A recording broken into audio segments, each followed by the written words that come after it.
The revolver felt cold against Caleb Turner's palm as he stood in the moonlit ranch yard, staring at the silhouette framed in the cookhouse doorway. 3 days ago, he'd hired a cook to save his failing operation. Tonight, he discovered she was harboring secrets that could destroy everything he'd built. The woman who'd transformed his kitchen into the soul of his ranch wasn't who she claimed to be. And the men riding hard toward his property line weren't coming for supper. Caleb had thought love was a luxury the frontier couldn't afford. He was about to learn it was the only thing worth dying for. Before we begin Caleb and Lydia's journey through the wild Wyoming territory of 1878, I invite you to stay with us until the very end of this story. Hit that like button and leave a comment telling me what city you're watching from. I love seeing how far these frontier tales travel. Now, let's step back to where it all began. The Wyoming wind carried the scent of sage and disappointment as Caleb Turner surveyed his ranch from the porch of his weathered timber house. 26 years old, owner of 300 acres of stubborn land, and currently watching his life's work crumble because his men couldn't stomach another meal of burnt beans and gristly meat. "Boss, we need to talk." Caleb didn't turn at the sound of his foreman's voice. He knew what was coming. Marcus Webb had been with him since the beginning, one of the few who'd stuck around when things got lean. If Marcus was coming to him with that tone, the situation had moved past serious into critical. "Let me guess," Caleb said, his jaw tight. "Henderson and the Miller brothers are packing up." "Not just them." Marcus climbed the porch steps, his boots heavy with more than just trail dust. "Talked to Dutch this morning. He's had enough too. Says he can't work 14-hour days on food that tastes like the bottom of a boot. And boss, I can't say he's wrong." Caleb's hands gripped the porch railing until his knuckles went white. Since his father's death 2 years ago, he'd been struggling to keep the Turner Ranch alive. The cattle operation was sound, the land was good, and the water rights he held were worth more than gold in this territory. But he couldn't keep men if he couldn't feed them properly. And without men, the ranch would die. "What do you suggest, Marcus?" Caleb's voice was flat, emotionless. He'd learned early that showing weakness on the frontier was like bleeding in shark-infested waters. "Same thing I've been suggesting for 3 months now." Marcus pulled a worn piece of paper from his vest pocket. "Hire a real cook, not one of the boys taking turns burning whatever we got. A professional. Someone who knows their way around a kitchen." Caleb finally turned to face his foreman. Marcus was 15 years older, weathered by the frontier in ways that made him look ancient in certain lights. But his eyes were sharp, and Caleb had learned to trust his judgment, even when he didn't want to hear it. "We can't afford a professional cook." "Can't afford not to, boss. You lose those 4 men, you won't have enough hands to run the herd. Come winter, you'll be done." The truth of it sat between them like a stone. Caleb had been doing the math in his head for weeks now, trying to find a way around it. There wasn't one. Pride was a luxury, and he was fresh out of luxuries. "Fine." The word tasted like defeat. "Put the word out. But I want someone cheap, competent, and temporary. Soon as the men are settled, we figure out something else." Marcus's weathered face cracked into something resembling a smile. "Already did. Got a response, too. Woman named Lydia Moore, working at the boarding house in Cheyenne. Comes with references, reasonable terms, and she can start immediately." "A woman?" Caleb's eyebrows shot up. "Marcus, this is a working ranch, not a what? A place that needs feeding?" "Boss, I don't care if the cook's a woman, a Chinaman, or a trained bear, long as the food's edible and the men stop complaining." Marcus held up the paper. "She's asking $40 a month, room and board. That's cheaper than what we'd pay a man, and her references say she kept a boarding house kitchen running for 3 years without a single complaint." $40 a month. Caleb ran the numbers. If it kept 4 men from leaving, men he'd have to replace at higher wages if he could find replacements at all. It almost made sense. Almost. "When can she start?" "She's on the stage tomorrow. Should be here by Thursday afternoon." Caleb looked out at his land again, at the ranch that bore his name and carried his father's dreams. Sometimes survival meant swallowing your pride and making decisions you didn't like. Sometimes the frontier taught you that control was an illusion, and the best you could do was manage the chaos. "Fine. But Marcus, make it clear, this is a temporary arrangement. I'm not looking for permanent staff, and I'm definitely not looking for complications." Marcus nodded, but something in his expression suggested he knew better than to believe it. "I'll make it clear, boss. Whatever you say." 3 days later, Caleb was in the south pasture checking fence lines when he heard the rattle of an approaching wagon. He'd forgotten, in the way a man forgets things he doesn't want to think about, that the new cook was arriving today. He'd deliberately made himself scarce, letting Marcus handle the details. It was easier that way, less personal, less connected. But as he rode back toward the ranch buildings, curiosity got the better of him. He needed to see what kind of woman took a job cooking for a dozen rough men in the middle of the Wyoming Territory, hours from the nearest town. The wagon was pulled up outside the cookhouse, a squat log building that sat between the bunkhouse and the main house. Caleb had built it himself 3 years ago, back when he'd still had hope that the ranch might grow into something his father would have been proud of. Now it was just another structure that needed more maintenance than he could afford to give it. A woman stood beside the wagon, and Caleb's first thought was that she looked nothing like what he'd expected. Lydia Moore was perhaps 24 or 25, tall and straight-backed in a way that suggested she'd never learned to apologize for taking up space. She wore a simple gray dress, practical and worn but clean, with her dark hair pulled back in a severe bun. Her face was angular, striking rather than pretty, with intelligent eyes that were currently assessing the cookhouse with the same critical attention Caleb might give a horse he was considering purchasing. Marcus was helping her unload 2 large trunks from the wagon, and the driver, old Pete from the stage line, was talking at her in that way men talked at women they assumed didn't know anything about anything. "Now you be careful out here, miss. This ain't like town.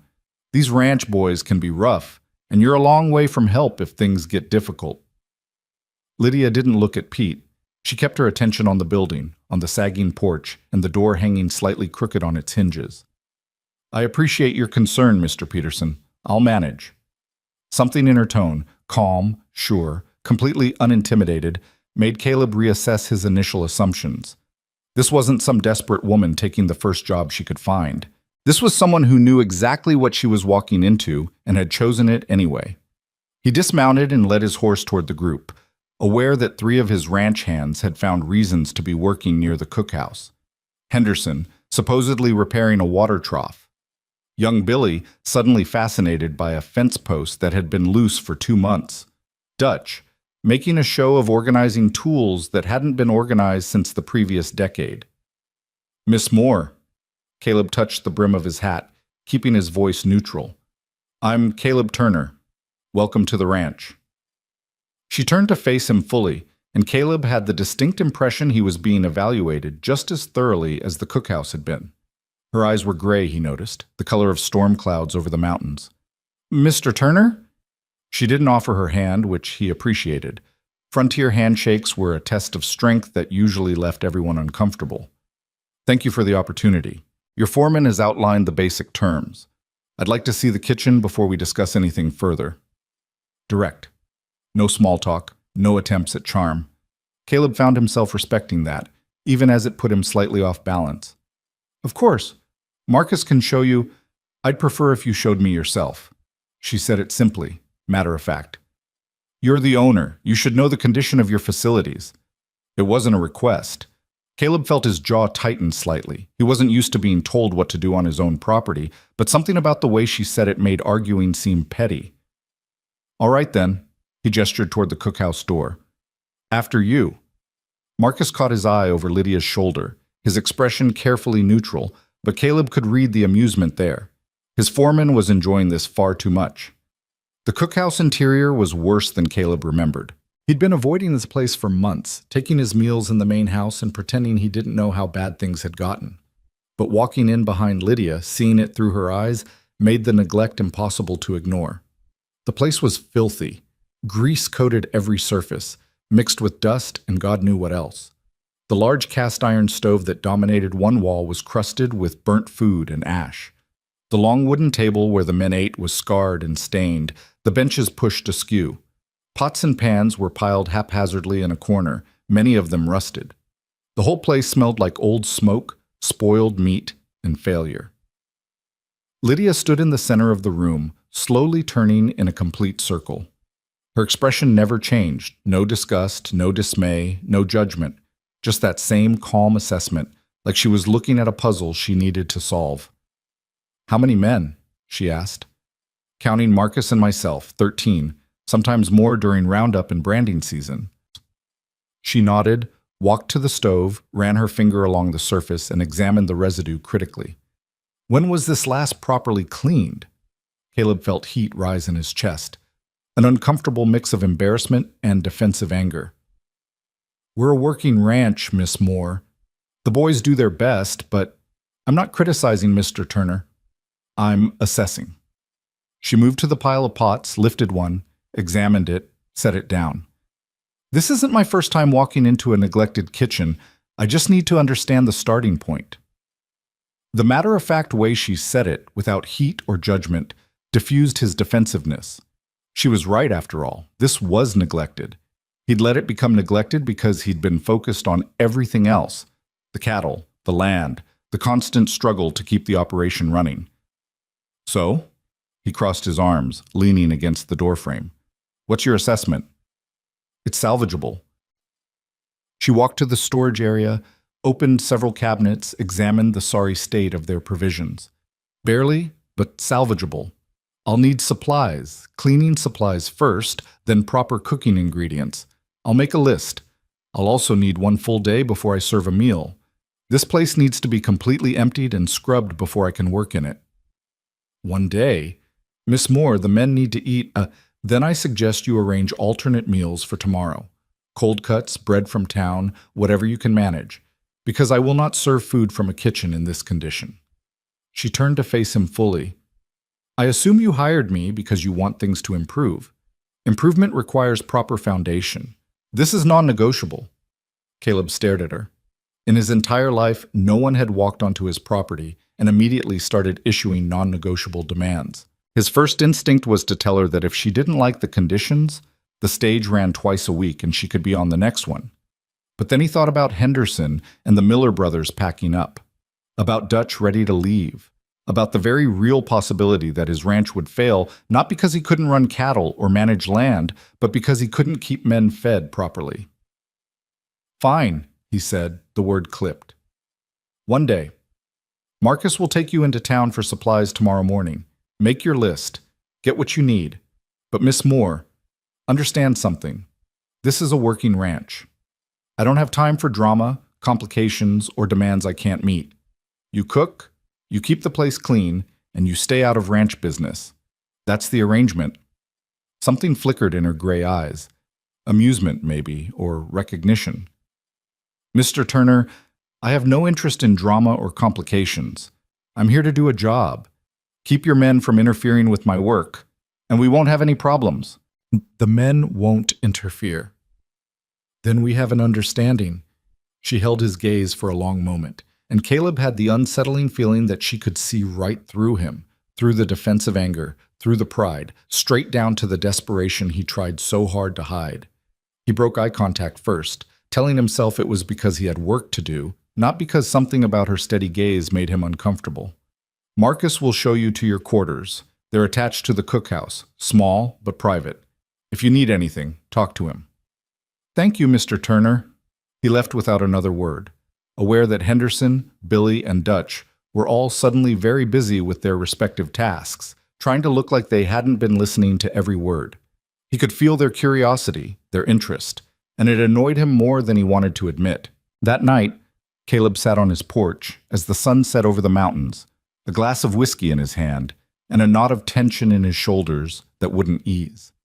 He told himself his irritation was because he didn't like being pushed around on his own property, that the woman's directness had caught him off guard, and he didn't appreciate it. But the truth, if he was honest with himself, was something else entirely. The truth was that Lydia Moore, with her gray eyes and her non-negotiable demands and her complete lack of intimidation, had walked into his carefully controlled world and immediately disrupted it. She'd looked at his failures, the filthy kitchen, the neglected equipment, and hadn't flinched, hadn't judged him, had simply assessed what needed to be done and started making plans. And something about that directness, that capability, unsettled him in ways he didn't want to examine.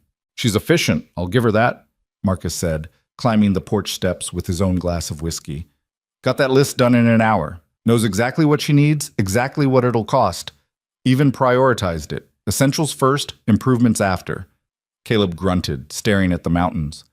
Boss, this is a good thing. The men are already talking about how things are going to improve. Henderson's even reconsidering his plans to leave. She's temporary, Marcus. Don't let anyone get attached. His foreman was quiet for a long moment. Why temporary? If she's good at the job, why not keep her? Caleb finished his whiskey in one swallow, let the burn settle in his chest. Because this is a working ranch, because complications are the last thing I need, because I hired a cook, not... He stopped, not sure how to finish that sentence. Not what? Just keep things professional. That's all I'm saying. Marcus studied him with those sharp old eyes, and Caleb had the uncomfortable feeling his foreman saw too much, understood too much. Professional, Marcus repeated slowly. Right. Well, I'll make sure to tell Miss Moore to keep things professional, though something tells me she already knows.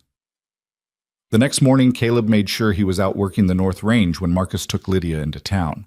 He told himself it was because he had legitimate work to do, fence lines to check, cattle to count. He didn't need to be involved in kitchen supplies shopping. That was Marcus's job now.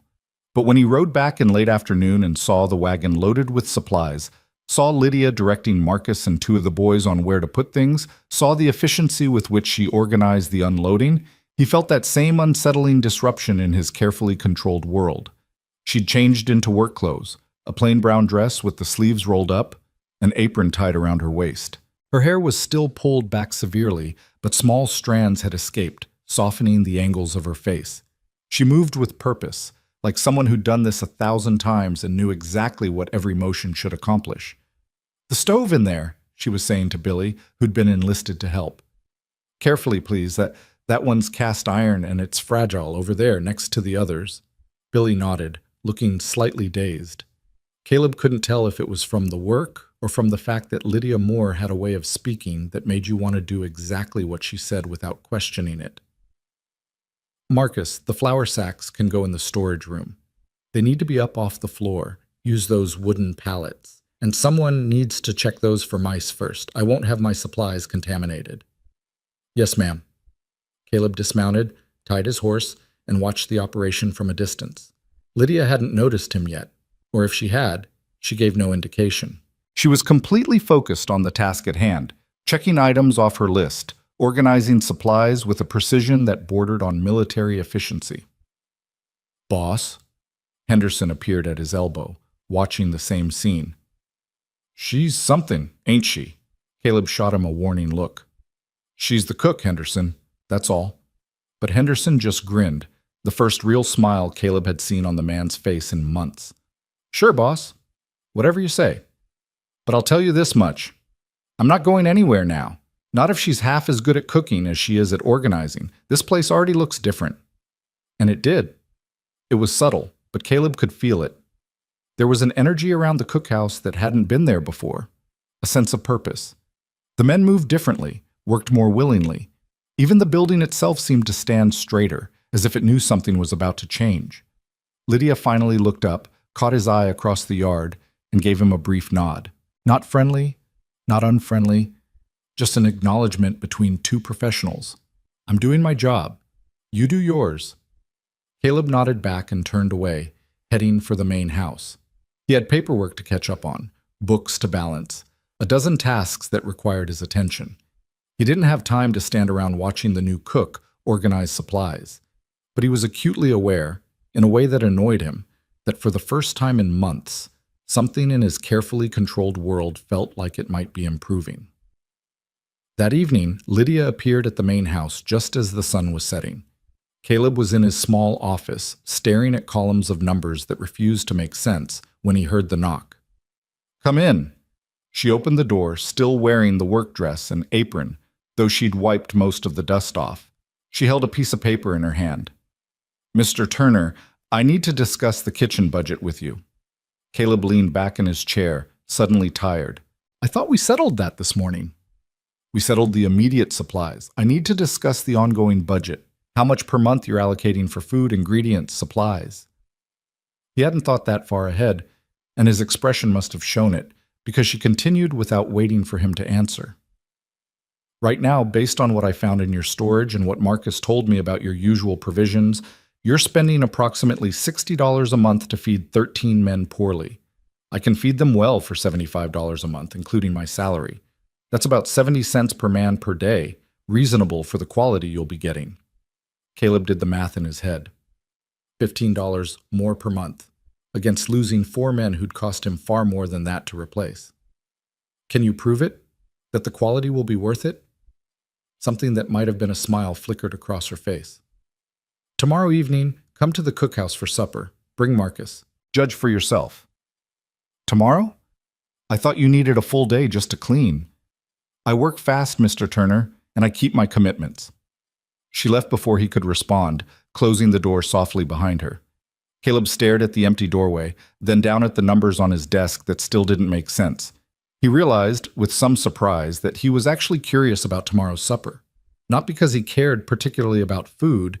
He'd spent enough years eating trail rations and whatever could be cooked over a campfire that his standards weren't high, but because Lydia Moore had made a promise, and he wanted to see if she could keep it. The next evening, when Caleb and Marcus walked into the cookhouse, he almost didn't recognize the place. The transformation was stunning. The entire building had been scrubbed clean, walls, floor, ceiling, every surface. The stove gleamed, properly blacked and polished. The long table had been sanded down and oiled, the benches straightened and reinforced. Pots and pans hung in neat rows, organized by size. The windows, which Caleb hadn't even realized were so dirty, now let in the evening light in golden streams. But it was the smell that really got him. The rich, complex aroma of actual cooking. Meat, herbs, baking bread. His mouth started watering before he even saw the food. The men were already seated, and Caleb noticed immediately that they'd cleaned up before coming to eat. Washed faces, combed hair, fresh shirts. They sat straighter, spoke quieter. The cookhouse had become, overnight, a place that commanded a certain respect. Lydia emerged from the kitchen area carrying a large pot, Marcus rushing to help her. She'd changed again, wearing a clean dress with a fresh white apron. Her hair was still pulled back, but the severity was softened by the warm light and the faint flush of heat from cooking. "Gentlemen," she said simply, and started serving. Roasted beef, tender, and seasoned with herbs. Caleb couldn't identify, but that made his senses sing. Potatoes, actually flavored with butter and salt. Fresh bread, warm and soft. Vegetables cooked properly, not boiled to mush. And for dessert, dried apple pie with a crust that flaked perfectly under the fork. The men ate in near silence, too busy enjoying the meal to waste time on talking. Caleb watched Henderson close his eyes after the first bite, saw Dutch grin wider than he had in months, noticed young Billy going back for seconds and thirds. Marcus caught his eye across the table, raised his eyebrows in an expression that clearly said, "Told you so." Caleb had to admit it. The food was extraordinary. Not fancy, not complicated, but cooked with a skill and care that transformed simple frontier ingredients into something that felt like civilization. Like home. When the meal was finished and the men filed out, touching their hats to Lydia and thanking her with genuine appreciation, Caleb remained behind. He helped Marcus carry dishes to the kitchen area, aware that Lydia was watching them with mild surprise. "You don't have to do that, Mr. Turner." "My mother raised me with manners, Miss Moore. When someone cooks you the best meal you've had in 2 years, the least you can do is help clean up." Was that another almost smile? It disappeared too quickly for him to be sure. "The budget increase," Caleb said, setting down a stack of plates. "You've got it. $75 a month, as you suggested. I assume the books will prove the investment's worth it." "They will."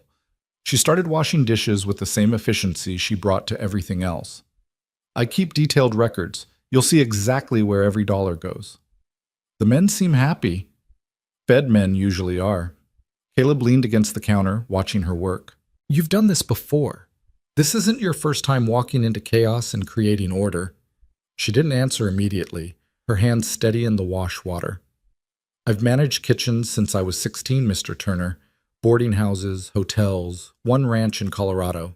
Chaos is relative. This wasn't even the worst I've seen." "Why did you leave Colorado?" Her hands paused, just for a moment, then resumed their rhythm. The same reason most people leave places. It was time for something new. It was an evasion, polite but firm, and Caleb recognized it for what it was, a boundary being established. I'll do my job. You don't need to know my history. Fair enough. He didn't particularly want to share his history either. Well, whatever your reasons, you've made an immediate difference. The men are already talking about it. You've bought me time, Miss Moore. I appreciate that. She looked at him then, really looked at him, and Caleb felt that same unsettling sensation of being seen too clearly. Time for what?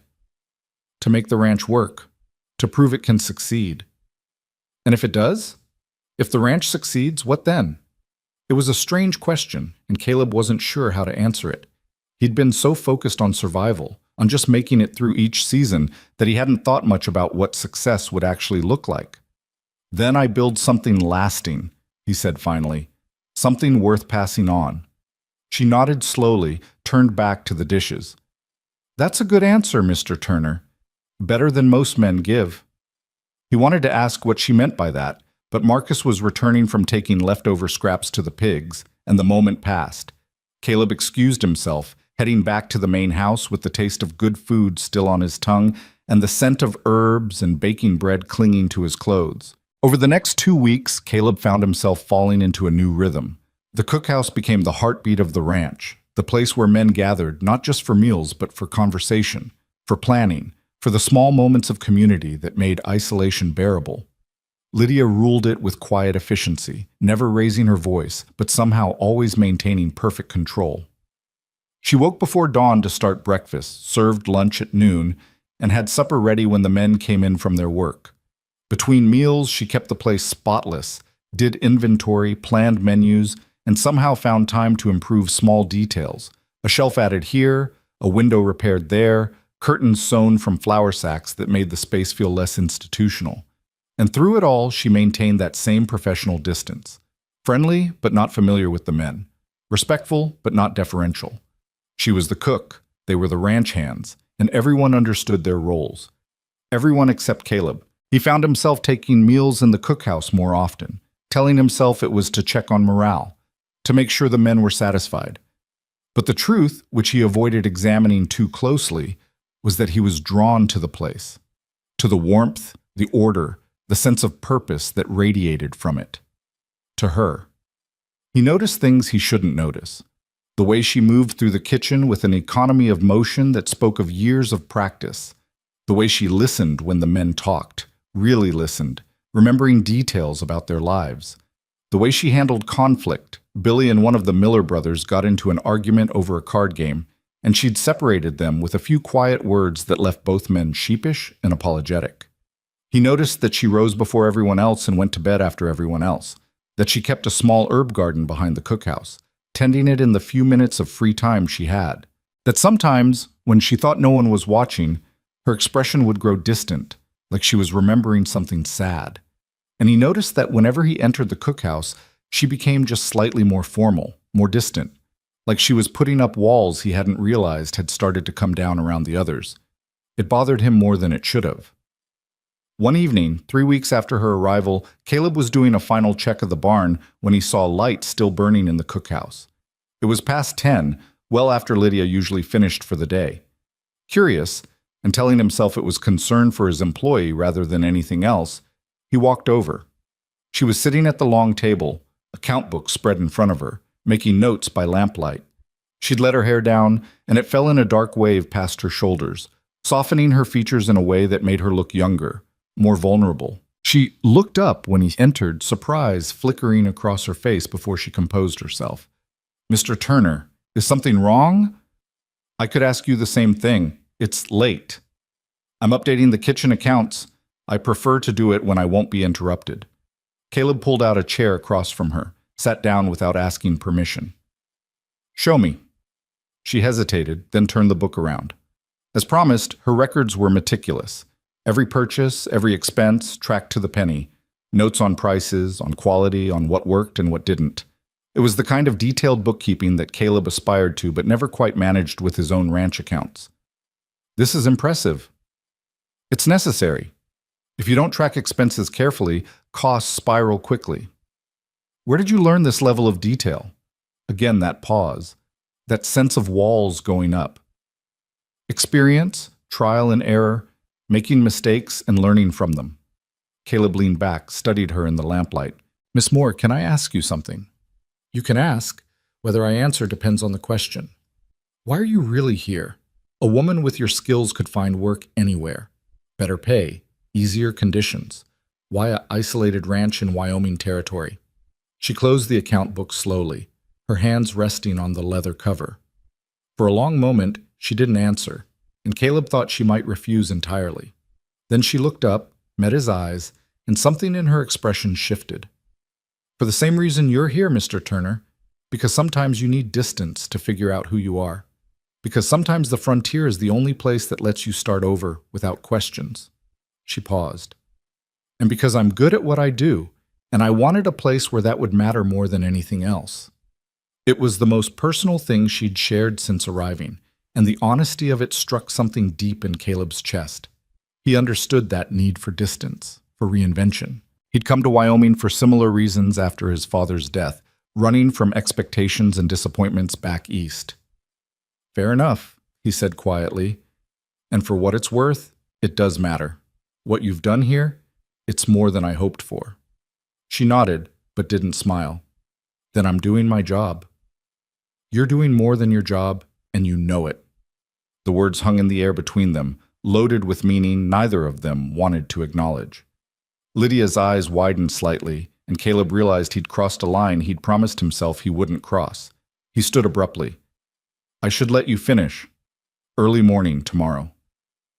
"Mr. Turner," he paused at the door, looked back. In the lamplight, with her hair down and her defenses momentarily lowered, Lydia Moore looked like someone who carried burdens she never spoke about. Someone who'd learned to be strong because no one had given her any other choice. Someone he recognized because he saw the same thing in himself every morning in the mirror. "Get some rest, Miss Moore. The books can wait until tomorrow." He left before she could respond, walking back to the main house through the cool night air, trying to ignore the fact that something had just shifted between them. Something he told Marcus to prevent, told himself wouldn't happen. In his office, Caleb poured himself a whiskey and stared at his own account books without really seeing them. He'd hired a cook to save his ranch, a temporary solution to a temporary problem.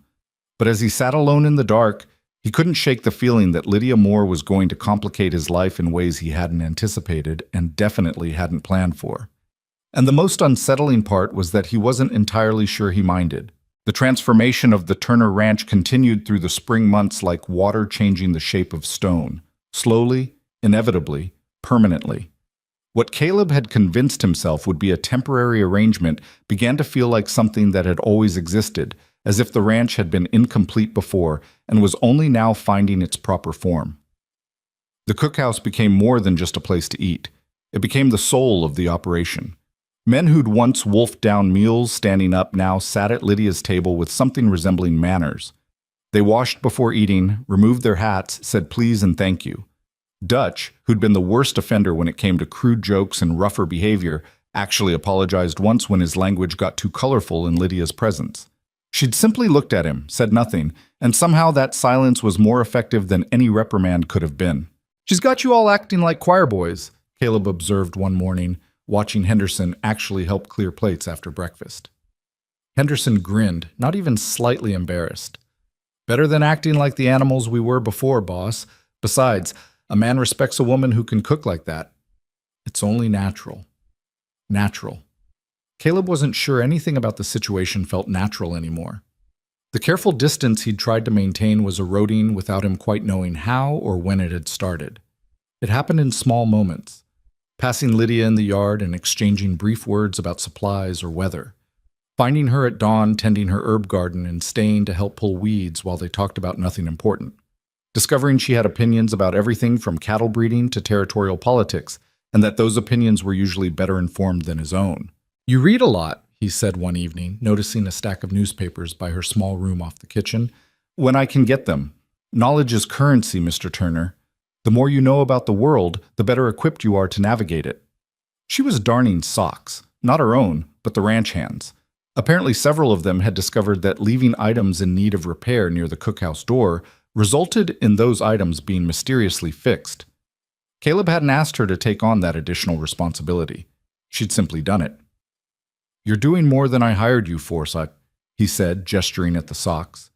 A cook manages more than just food. I manage morale. Happy men work harder, stay longer, cause less trouble.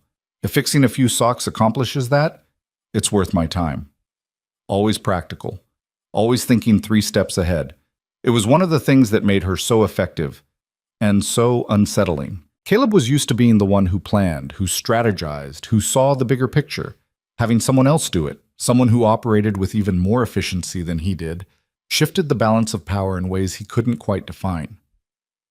"Did you learn that in Colorado?" he asked, then immediately regretted the question.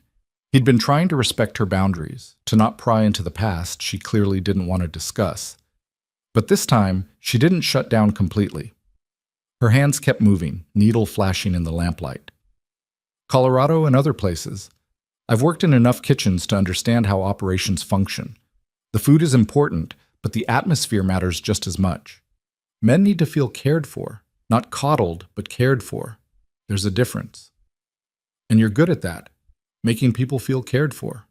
She looked up then, something sharp and sad in her gray eyes. "I'm good at my job, Mr. Turner. Let's not romanticize it beyond that."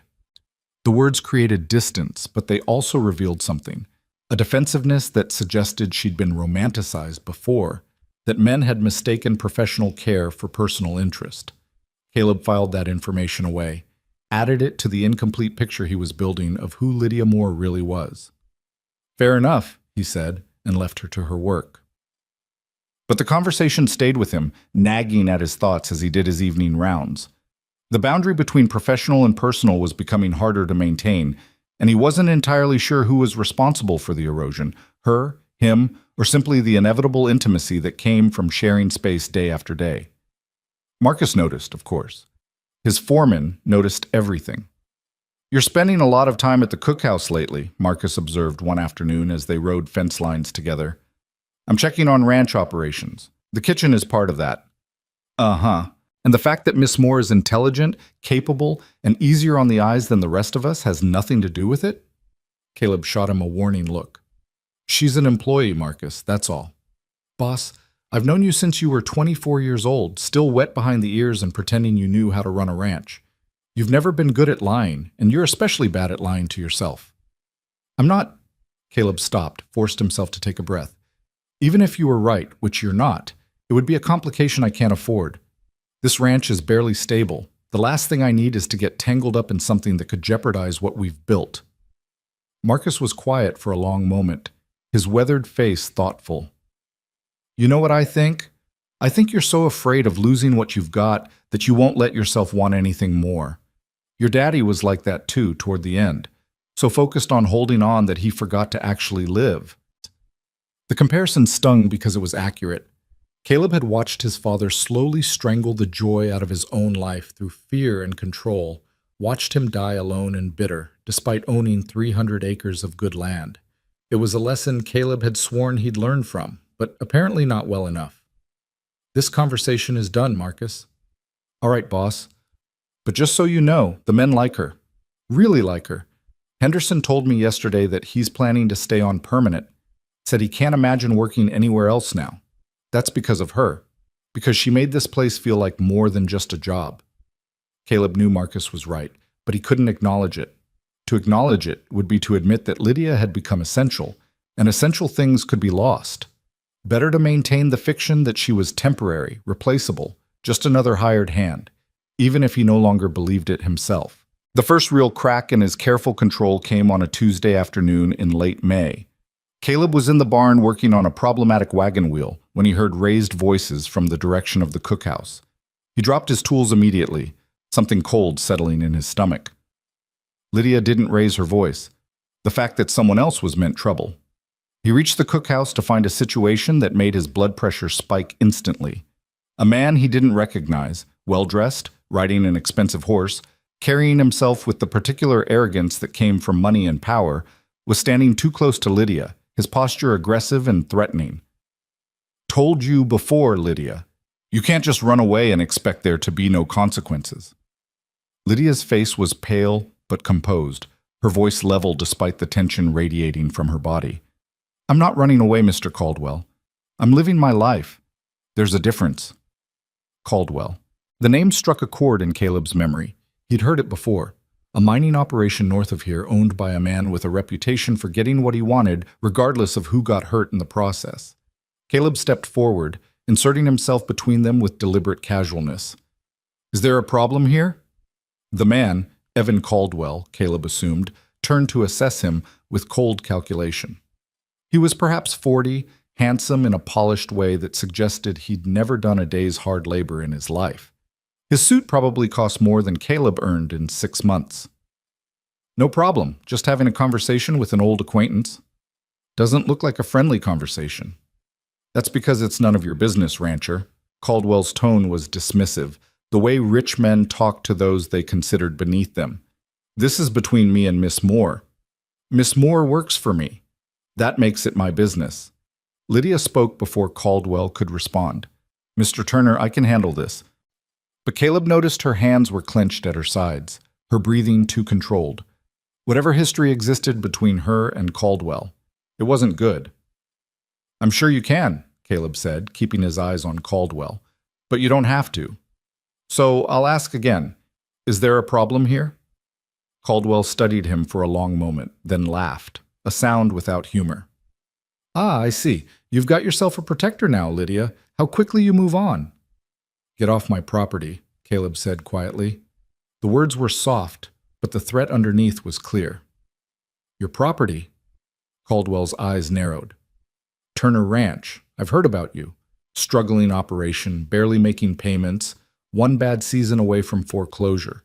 You're in no position to make demands of anyone. The accuracy of the assessment hit harder than Caleb wanted to admit, but he didn't let it show. Nevertheless, this is my land. You're not welcome on it. Leave. Marcus had appeared from somewhere, along with Henderson and Dutch. They didn't say anything, just took up positions that made it clear Caldwell was outnumbered. Whatever business he'd had with Lydia, it wasn't going to be conducted here. Not like this. Caldwell's expression darkened, but he was smart enough to recognize when a situation had turned against him.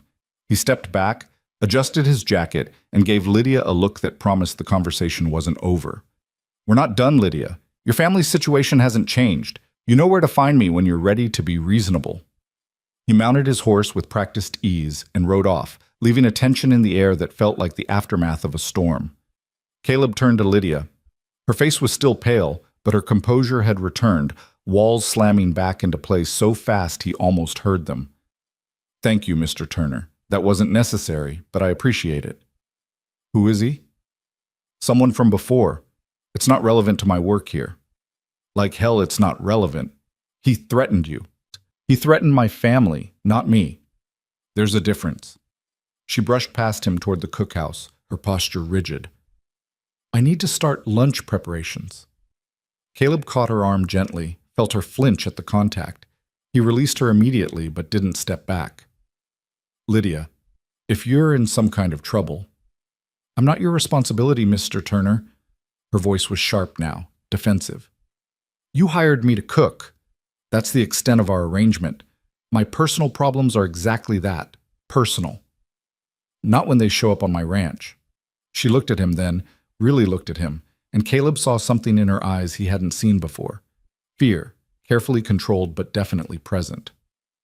Whatever Evan Caldwell represented, it was serious enough to shake the unshakable Lydia Moore. I'll handle it, she said quietly. I always do. She went inside before he could respond, leaving Caleb standing in the yard with Marcus and the others. That's Evan Caldwell, Marcus said grimly. Owns the Caldwell Mining Company, operations all through the territory. Not a man you want as an enemy. Too late for that, apparently. Henderson spat into the dirt.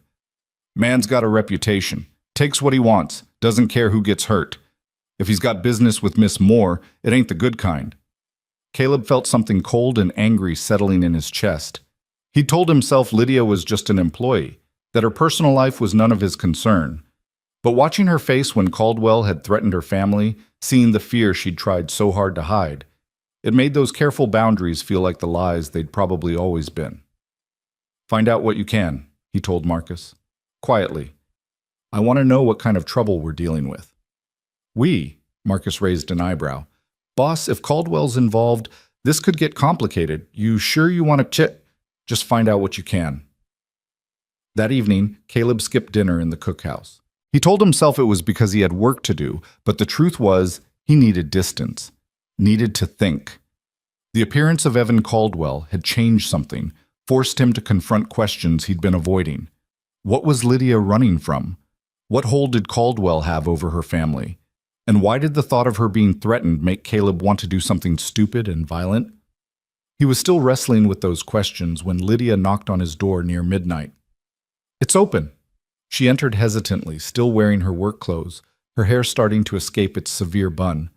She looked exhausted and young, and nothing like the confident woman who ruled the cookhouse. "I owe you an explanation," she said without preamble. "You don't owe me anything." "I do, actually. Caldwell showing up here affects your ranch, your men. You have a right to know what you're dealing with." Caleb gestured to the chair across from his desk.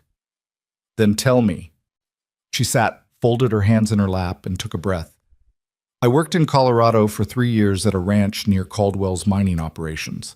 My parents own a small farm about 20 miles from there. Good land, water rights, but small. Nothing significant, except Caldwell wanted it. For expansion? For water access. His mining operations use enormous amounts of water, and my parents' property controls a creek that feeds into his main source. He offered to buy them out. They refused, so he started applying pressure. Caleb had heard stories like this before. Rich men who wanted something and didn't care what they had to do to get it. What kind of pressure? The usual: threats, intimidation, mysterious accidents. Their barn burned down, fences got cut, water got diverted. Nothing they could prove, but everyone knew who was behind it. "And where do you fit into this?" Her laugh was bitter. "I'm the leverage. Caldwell approached me 6 months ago with an offer. I could convince my parents to sell, or he'd make sure I lost my job and couldn't find another one in the territory.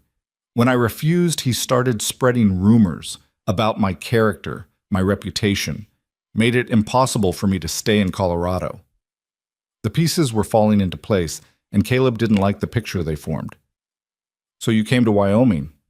"I came to Wyoming, thought distance would solve the problem. But Caldwell's operations are expanding north. He found me, and now he's threatening my parents again, saying if I don't come back and help convince them to sell, things will get worse."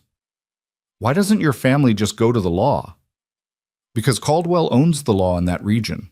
The sheriff, the judges, half the territorial government. My father tried. Got told that unless he had proof, real, documented proof, there was nothing they could do. And proof mysteriously disappears around Caldwell." Caleb leaned back in his chair, processing it all. A powerful man using his influence to steal land, threatening families, destroying lives. It made him furious in a way that surprised him with its intensity. "What does he want from you specifically?" "He wants me to go back to Colorado, talk to my parents, convince them to sell. He thinks because I'm their daughter, I have influence. He's offering money, a percentage of the sale that would set me up for life." "And if you refuse?" Her hands tightened in her lap. "He'll destroy my family, drive them off their land. Maybe worse.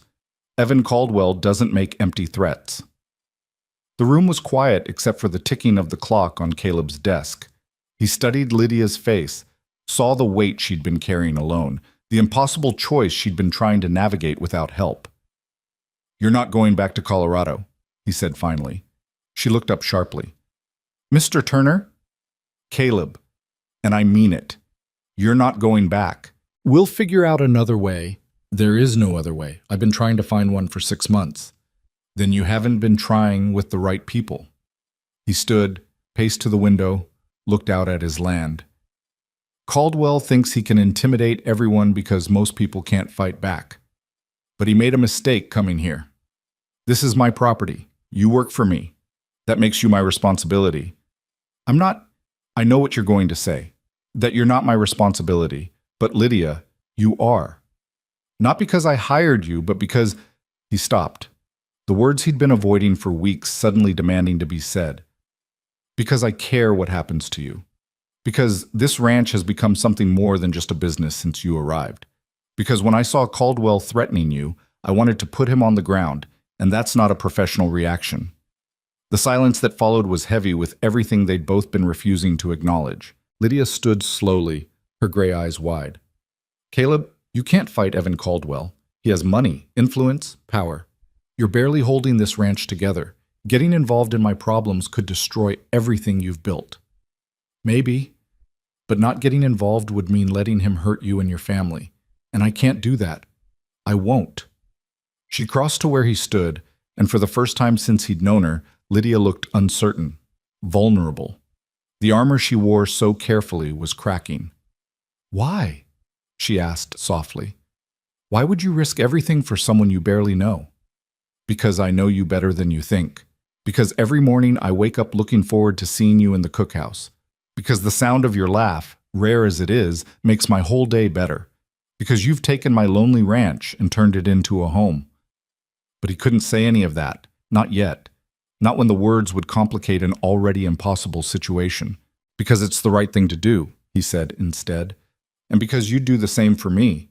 She held his gaze for a long moment, and Caleb saw the exact instant she made her decision. To trust him, to let someone else carry part of the burden she'd been shouldering alone. Okay, she said. Okay.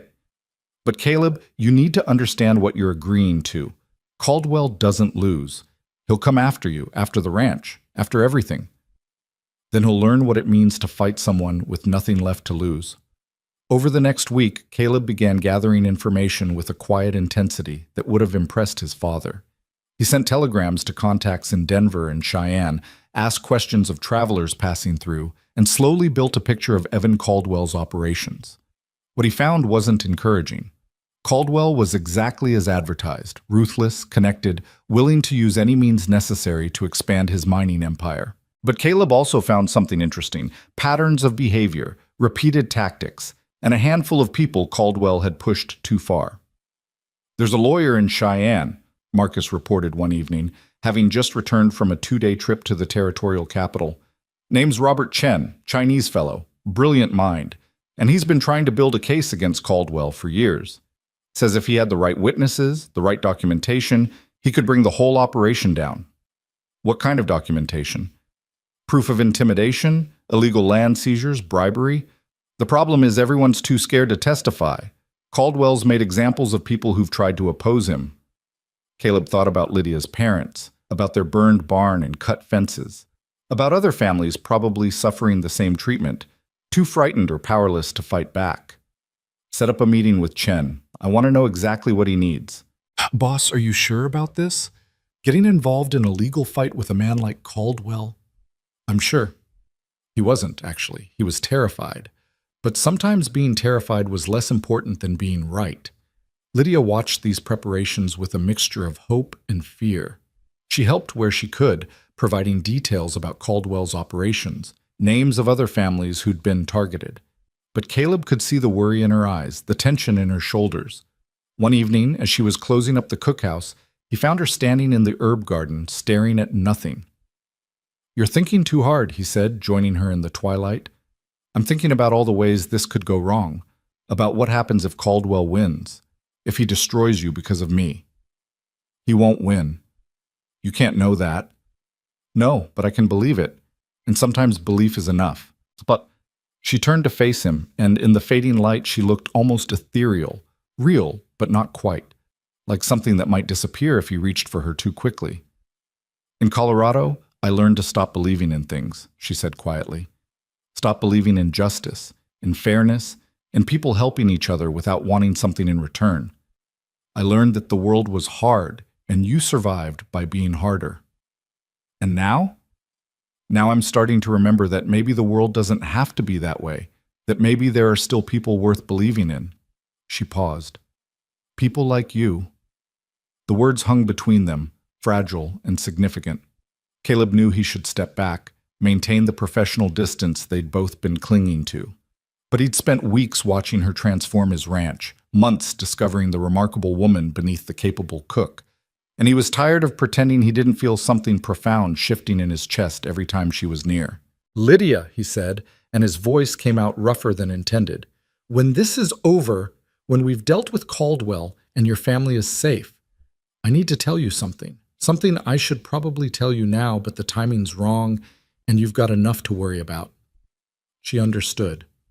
He could see it in her eyes, the knowledge of what he wasn't saying, the matching awareness of something growing between them that neither had planned for. "After," she agreed. "We'll talk after." But she moved closer, just a step, and her hand found his in the gathering dark. They stood that way for a long moment, not speaking, just existing together in the space between what was and what might be. Then Marcus called from the barn about a fence problem, and the moment broke.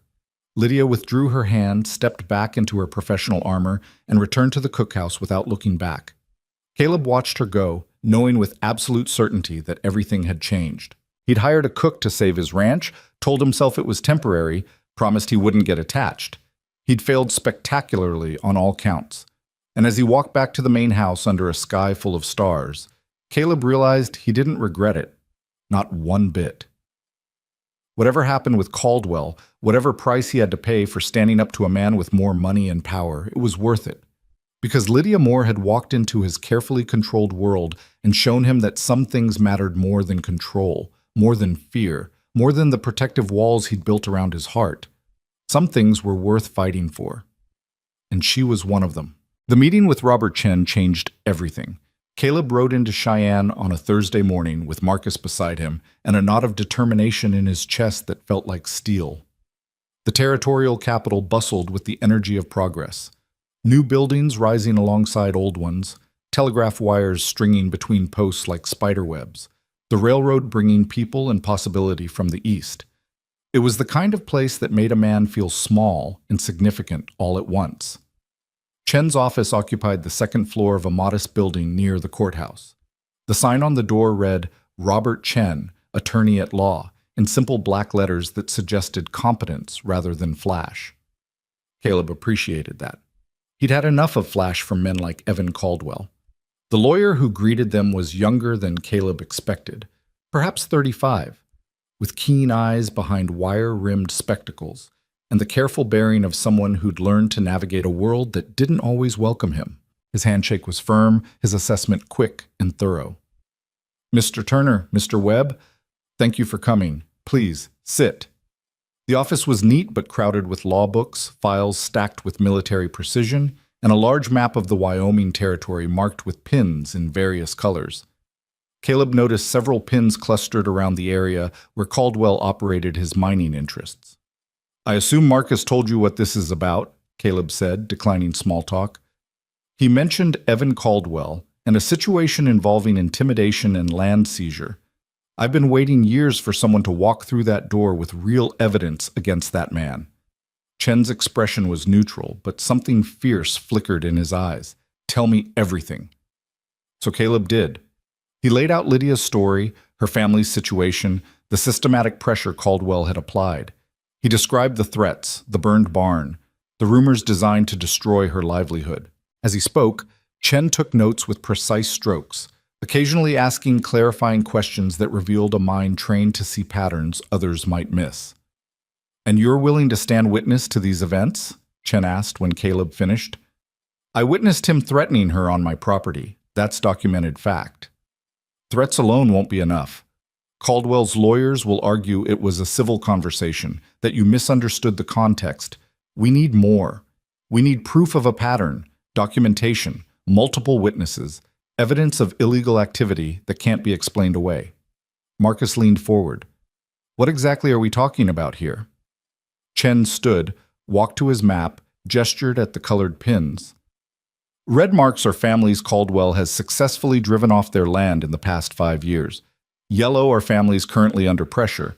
Green are properties he's acquired through what he claims are legitimate sales. Notice anything?" Caleb studied the map, saw it immediately. They all control water access. Exactly. Caldwell's mining operations require massive amounts of water. He's been systematically acquiring control of water rights throughout the region, and he doesn't care how he does it. The problem is proving illegal activity.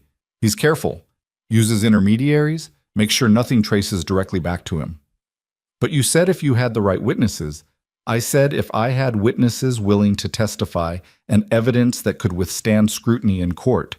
Most of these families are terrified. The ones who did speak up either disappeared, had their testimony discredited, or mysteriously changed their minds before trial. Chen's voice was grim. Caldwell owns the sheriff in 3 counties. He has judges on his payroll. Fighting him means fighting an entire corrupt system. The scope of it was staggering. Caleb had known Caldwell was powerful, but understanding the full extent of that power made his earlier confidence feel naive. "So what do we do?" he asked quietly. Chen returned to his desk, pulled out a thick file. "We build an ironclad case. We find every family he's hurt, document every incident, establish a pattern so overwhelming that even corrupt officials can't ignore it.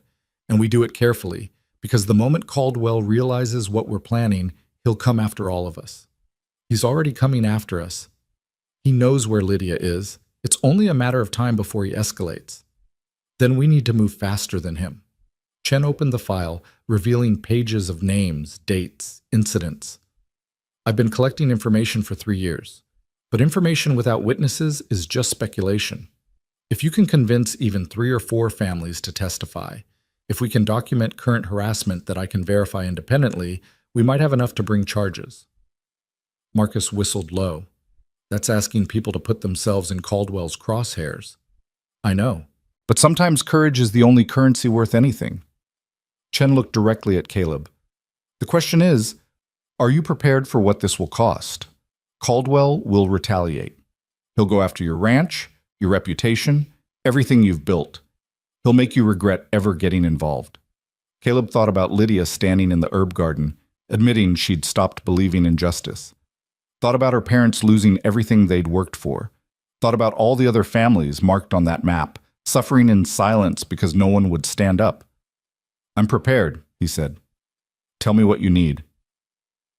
Over the next 2 weeks, Caleb's ranch became a different kind of operation.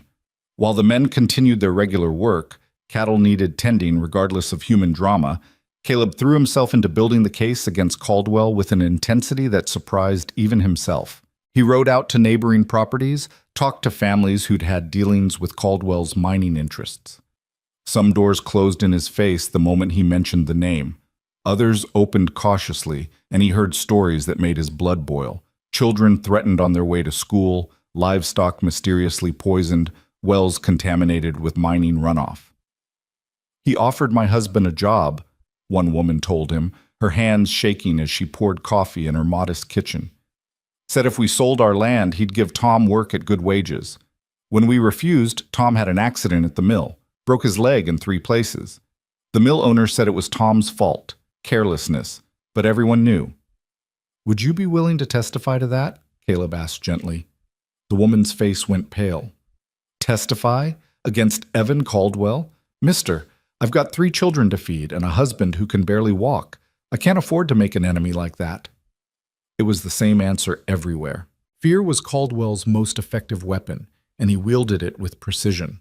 But Caleb kept pushing, kept asking, kept documenting. And slowly, he found people who'd been pushed far enough that fear had transformed into something harder, into anger, into the willingness to fight back. A rancher named James Whitmore, whose daughter had been run out of town by Caldwell's rumors. A farmer named Sarah Chen, Robert's cousin, whose irrigation system had been sabotaged 3 times. A shopkeeper who'd refused to sell supplies to Caldwell's operation and found himself mysteriously unable to receive new inventory. One by one, Caleb collected their stories, their documentation, their willingness to stand witness. And one by one, he began to believe that maybe, just maybe, they had a chance. But through it all, he was acutely aware of Lydia watching from the cookhouse, her worry a palpable presence, even when she wasn't speaking it aloud. She never asked him to stop, never suggested he was risking too much. But he saw it in her eyes every time he returned from another meeting, another conversation with Chen. Another step deeper into a fight that could destroy everything he'd built. "You're exhausted," she said one evening, finding him in his office long after midnight, paperwork spread across his desk like a battle map. "I'm fine." "You're not fine. You've been working yourself into the ground for 2 weeks." She set down a plate of food, the dinner he'd missed again. "Eat something. You're no good to anyone if you collapse." Caleb looked at the food, realized he couldn't remember his last proper meal. "You don't have to take care of me, Lydia. Someone has to. You're certainly not taking care of yourself.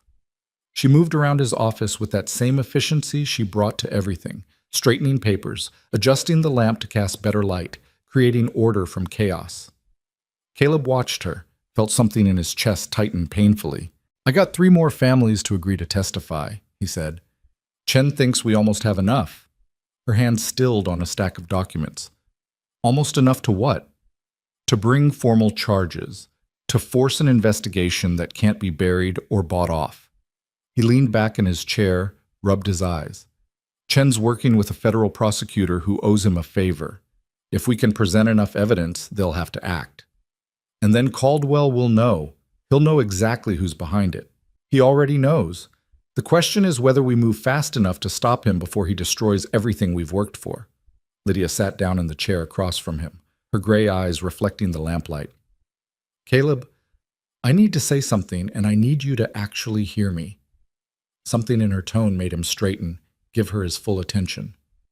You've risked so much for my family, for people you don't even know. And I'm grateful, more grateful than I can express. But I need you to understand that if this goes wrong, if Caldwell wins, I'll never forgive myself for bringing this trouble to your door. Lydia, let me finish. Her voice was steady, but her hands were clenched in her lap. I came here to escape my problems, not to dump them on someone else. I thought distance would be enough. I was wrong, and now you're paying the price for my mistakes. Caleb stood, moved around the desk, and did something he'd been restraining himself from doing for weeks.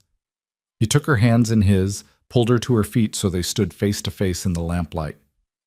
Listen to me carefully. This isn't about your mistakes. This is about a man who thinks he can take whatever he wants without consequences. You didn't bring trouble to my door. He did. And stopping him isn't just about protecting you or your family. It's about standing up to the kind of corruption that destroys communities. But your ranch, the ranch will survive or it won't. But I'll be able to look at myself in the mirror, knowing I did the right thing. Can you understand that? That some things matter more than survival?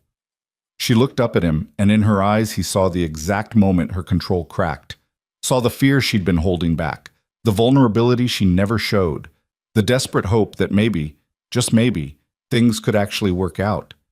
I understand, she whispered. But Caleb, if something happens to you because of me, then it happens. But we're not there yet. We're still fighting, and we're going to win. He didn't plan to kiss her. It wasn't strategic, wasn't carefully considered. But she was standing so close, looking at him with such raw emotion, and the weeks of restraint suddenly seemed pointless in the face of everything they were fighting for. So he kissed her, and she kissed him back. It was brief, almost chaste, but it carried the weight of everything they'd been refusing to acknowledge.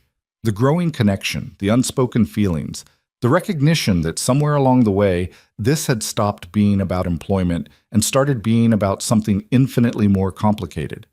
When they broke apart, Lydia's eyes were wide with shock and something else, something that looked like relief, as if she'd been waiting for permission to feel what she'd been feeling all along. Caleb, I know, wrong timing, complicated situation, every reason this is a bad idea. He smiled, tired but genuine. But I'm done pretending I only see you as an employee. I'm done pretending that watching you build a life here hasn't made me want things I'd convinced myself I couldn't have. She touched his face, gentle and careful, like she was handling something precious. After, she said, echoing their earlier promise. When this is over, when Caldwell is dealt with and my family is safe, then we figure out what this is. Is that a promise? It's a promise. They stood that way for a long moment, holding on to each other in the quiet of his office, drawing strength from the contact. Then Lydia pulled away, composure returning like armor sliding back into place. Eat your dinner, she said, gesturing at the plate. And get some sleep. Tomorrow's a big day. Why tomorrow? Because Chen sent a telegram while you were out. He's ready. He wants to meet with all the witnesses and file the formal complaint by the end of the week. The words hung in the air between them, heavy with implication. This was it. The point of no return. Once they filed those charges, Caldwell would know everything, and he would retaliate with everything he had. Then I guess I'd better be rested, Caleb said with a confidence he didn't entirely feel.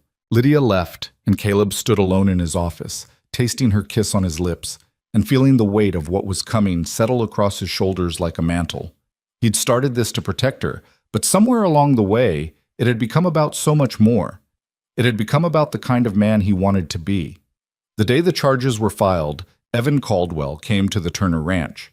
He arrived with 4 men, all armed, all carrying themselves with the particular arrogance of hired muscle.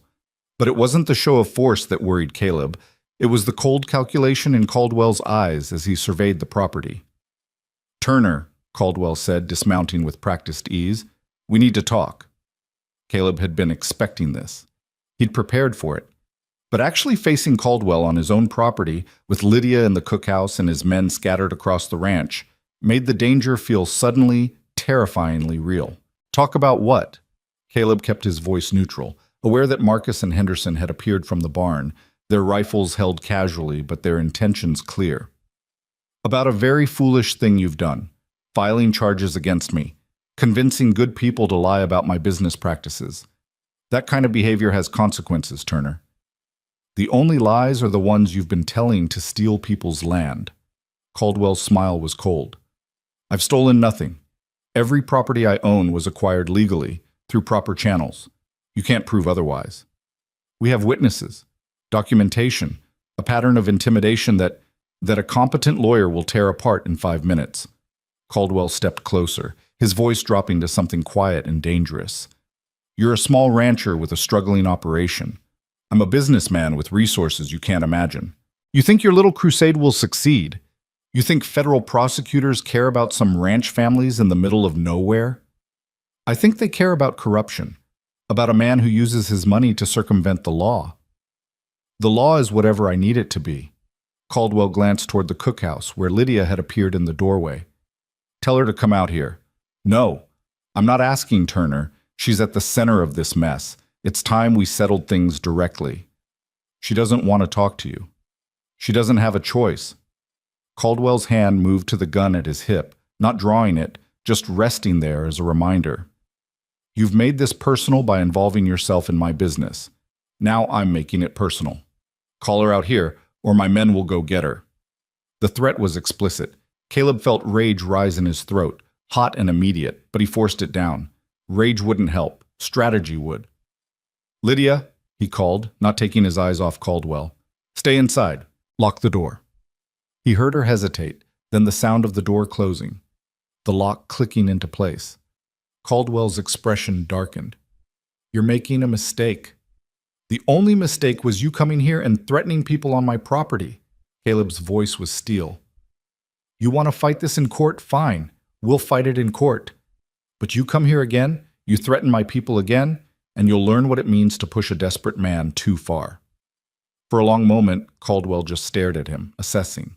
Then he laughed, that same humorless sound from before. "Desperate. Yes, I can see that. You know what desperate men do, Turner? They make bad decisions. They sacrifice everything for principles that don't matter, and then they lose everything anyway." He remounted his horse, looked down at Caleb with something that might have been pity if it hadn't been laced with contempt. "I've destroyed bigger men than you for less offense. Your ranch will fail. Your reputation will be ruined. And when you're broken and homeless, remember that I gave you a chance to walk away." "I'll remember that when you're in prison." Caldwell's smile vanished. "We'll see." He rode off with his men, leaving a tension in the air that felt like the calm before a tornado. Marcus came to stand beside Caleb, his weathered face grim. "Boss, that was stupid, reckless. Yeah, I know. I was going to say brave, but also stupid and reckless." Lydia emerged from the cookhouse, her face pale, but her jaw set. "He's going to come after you now. Come after the ranch." "Let him try." But even as Caleb said it, he knew the fight had just escalated to a level he might not be prepared for. Caldwell wasn't just powerful, he was ruthless, and men like that didn't lose gracefully. That night, the first disaster struck. Caleb woke to the smell of smoke and the sound of Marcus shouting. He stumbled from his bed, pulled on pants, and ran outside to find the barn engulfed in flames. The men were already fighting it, forming a bucket line from the well, but the fire had taken hold too quickly, burned too hot. All they could do was keep it from spreading to other buildings and try to get the horses out. Caleb plunged into the smoke, found his best mare screaming in terror, got her out with singed eyebrows and lungs that felt like they were burning. Henderson saved 3 more. But 2 horses didn't make it, and by dawn the barn was nothing but smoking ruins. They stood in the gray morning light, covered in soot and ash, staring at the destruction. A year's worth of hay, tools, equipment, gone. Accident? Marcus asked, though his tone suggested he already knew the answer. No accident, Caleb pointed at the remains of the door. Someone barred it from the outside. Wanted to make sure the horses couldn't get out. This was deliberate.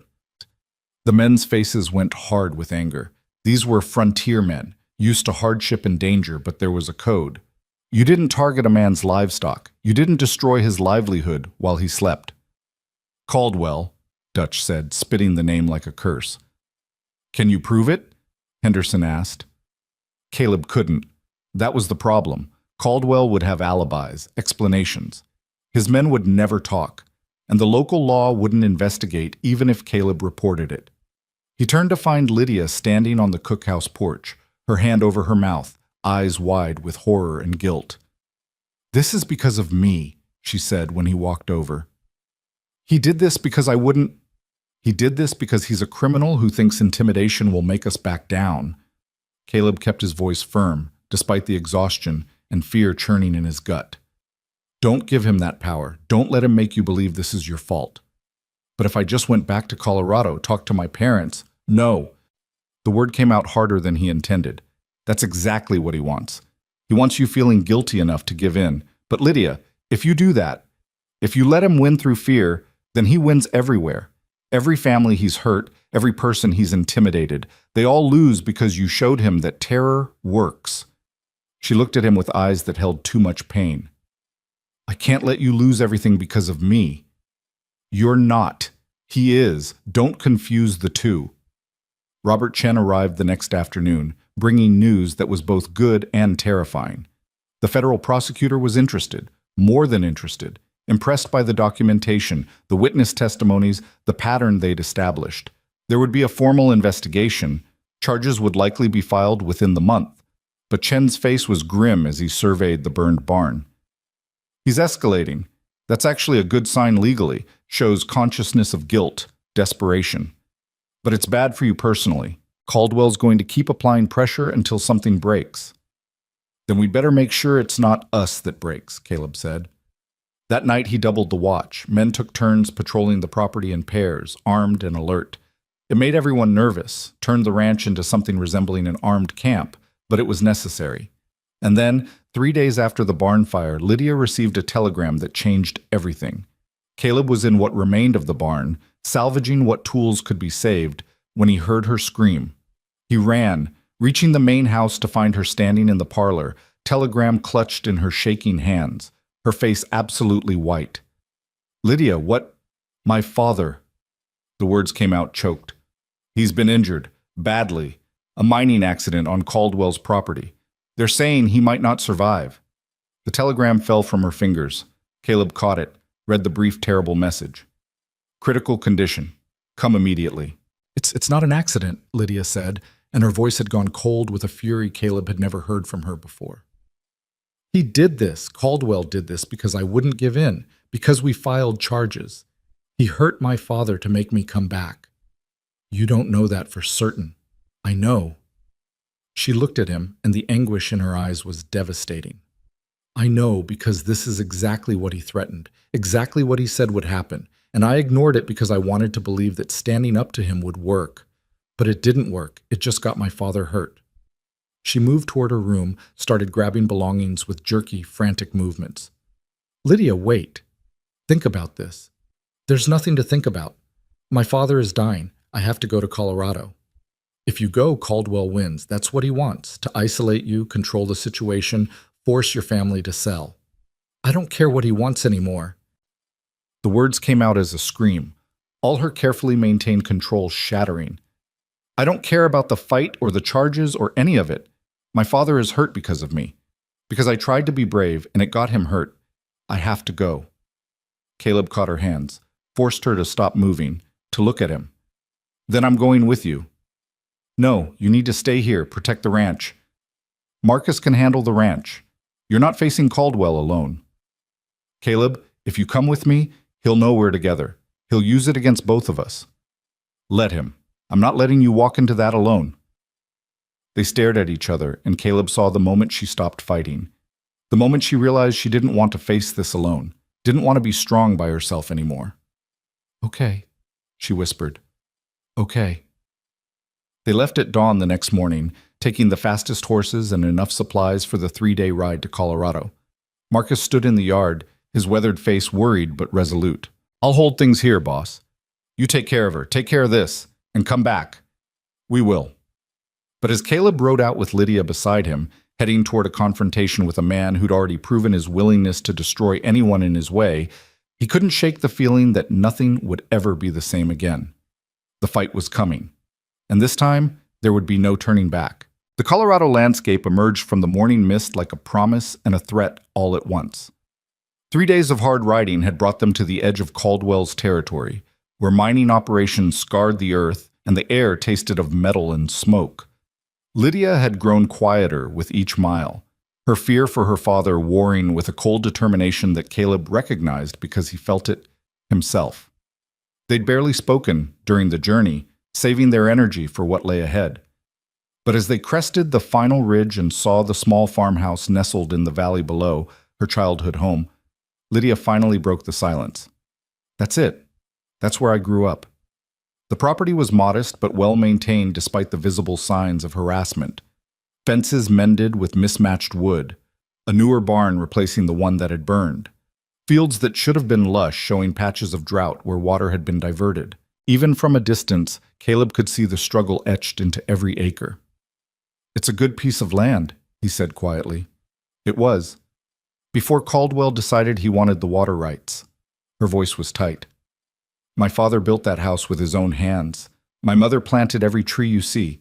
They were going to pass it to me someday, let me build my own life here. But then Caldwell came, and everything changed. They rode down slowly, and Caleb noticed immediately that they were being watched. A curtain moved in the farmhouse window. 2 men appeared from the barn, one carrying a rifle with the casual readiness of someone who'd learned to expect trouble. That's my brother Thomas, Lydia said, raising her hand in greeting. And our neighbor, Mr. Patterson. They're probably wondering who you are. What do you want me to tell them? She looked at him, gray eyes reflecting the morning sun. The truth. That you're the man who wouldn't let me face this alone. Thomas Moore was in his early 30s, built like someone who'd spent his life working the land, with his sister's same sharp features and direct gaze. He embraced Lydia the moment she dismounted, holding her tight with the desperation of someone who'd been carrying too much weight alone. Thank heavens you came. I sent the telegram 3 days ago, wasn't sure if it would reach you in time. How is he? Lydia's voice cracked on the question. Alive, barely. The doctor's with him now. Thomas's eyes shifted to Caleb, assessing. And you are? Caleb Turner. I own a ranch in Wyoming where your sister works. Works for or with? The question was pointed, protective. Both, Caleb said simply. She's family now. Your fight is our fight. Thomas studied him for a long moment, then nodded slowly. Then you'd better come inside. There's a lot you need to know and not much time to explain it. The farmhouse interior was clean but worn, showing the same signs of struggle as the land outside. Lydia's mother, Grace Moore, met them in the hallway. A woman in her 50s with kind eyes made hard by circumstance and fear. She pulled Lydia into an embrace that lasted several heartbeats too long. He's been asking for you, Grace said when she finally released her daughter. But Lydia, you need to prepare yourself. He doesn't look like himself. They climbed the stairs to a small bedroom where the doctor, an older man with tired eyes, was checking bandages on a figure that barely resembled a living person. William Moore lay unconscious, his face bruised beyond recognition, his chest wrapped in so many bandages that Caleb couldn't tell where the injuries ended. One leg was splinted, elevated on pillows. The smell of carbolic acid and blood filled the room. Lydia made a sound like someone had punched her in the stomach. She moved to her father's bedside, took his hand with infinite gentleness. Papa, she whispered. I'm here. I'm here now. The doctor looked up, his expression professionally neutral, but his eyes betraying his doubt. Miss Moore, I'm Dr. Harrison. Your father's injuries are extensive. Broken ribs, punctured lung, shattered femur, significant head trauma. He's stable for now, but the next 48 hours are critical. Will he survive? Caleb asked the question Lydia couldn't voice. I don't know. I've done everything I can, but some of this is beyond medicine. He's strong, but he's also 56 years old and has endured significant trauma. It could go either way. Lydia's hand tightened on her father's. What happened? The telegram just said mining accident. Thomas spoke from the doorway, his voice hard with barely controlled rage. He was at Caldwell's main operation, the Silver Creek mine. Papa had gone there to confront Caldwell directly, to tell him that no matter what pressure he applied, we weren't selling. According to witnesses, he was walking near one of the mine shafts when scaffolding collapsed, buried him under timber and rock for 20 minutes before they dug him out. Scaffolding that was inspected and certified safe 2 days prior, Grace added bitterly. Scaffolding that had no reason to collapse unless someone wanted it to. Caleb felt cold fury settle in his chest. Did anyone investigate? The sheriff came, took a report, called it an unfortunate accident, said Papa shouldn't have been on mining property in the first place, that he was trespassing. He wasn't trespassing, Thomas said. The main office is open to the public. Papa had every right to be there. But try telling that to Sheriff Morrison, who's been in Caldwell's pocket for years. The pieces fell into place with terrible clarity. Caldwell had engineered this, timed it perfectly to Lydia's absence, made it look accidental while sending an unmistakable message. Comply or face consequences. Where is Caldwell now? Caleb asked. At his estate, probably. About 10 miles north of here. Why? Because I'm going to have a conversation with him. Caleb, no. Lydia looked up, her face streaked with tears but her voice steady. That's exactly what he wants. To get you angry enough to do something reckless, something he can use against you. She's right, Thomas said. Caldwell's been wanting an excuse to escalate things. You go there making threats, he'll have you arrested or worse. We can't fight him that way. Then how do we fight him? The question came out rawer than Caleb intended. He's already destroyed your barn, diverted your water, hurt your father. What's next? What will it take before someone stops him? The room fell silent, everyone knowing the answer, but no one wanting to say it.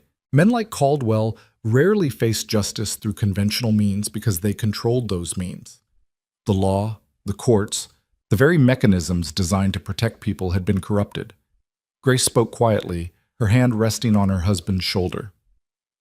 We've been considering selling. Not because we want to, but because we can't keep living like this. The fear, the constant attacks, watching William nearly die, it's too much. Mama, no. Lydia stood abruptly. That's exactly what Caldwell wants. If we sell now, he wins. Every family he's terrorized, every person he's hurt, it all becomes worthless if we give in. But if we don't sell, he'll kill your father. Maybe he'll kill all of us. Grace's voice broke. I'm tired, Lydia. We're all tired.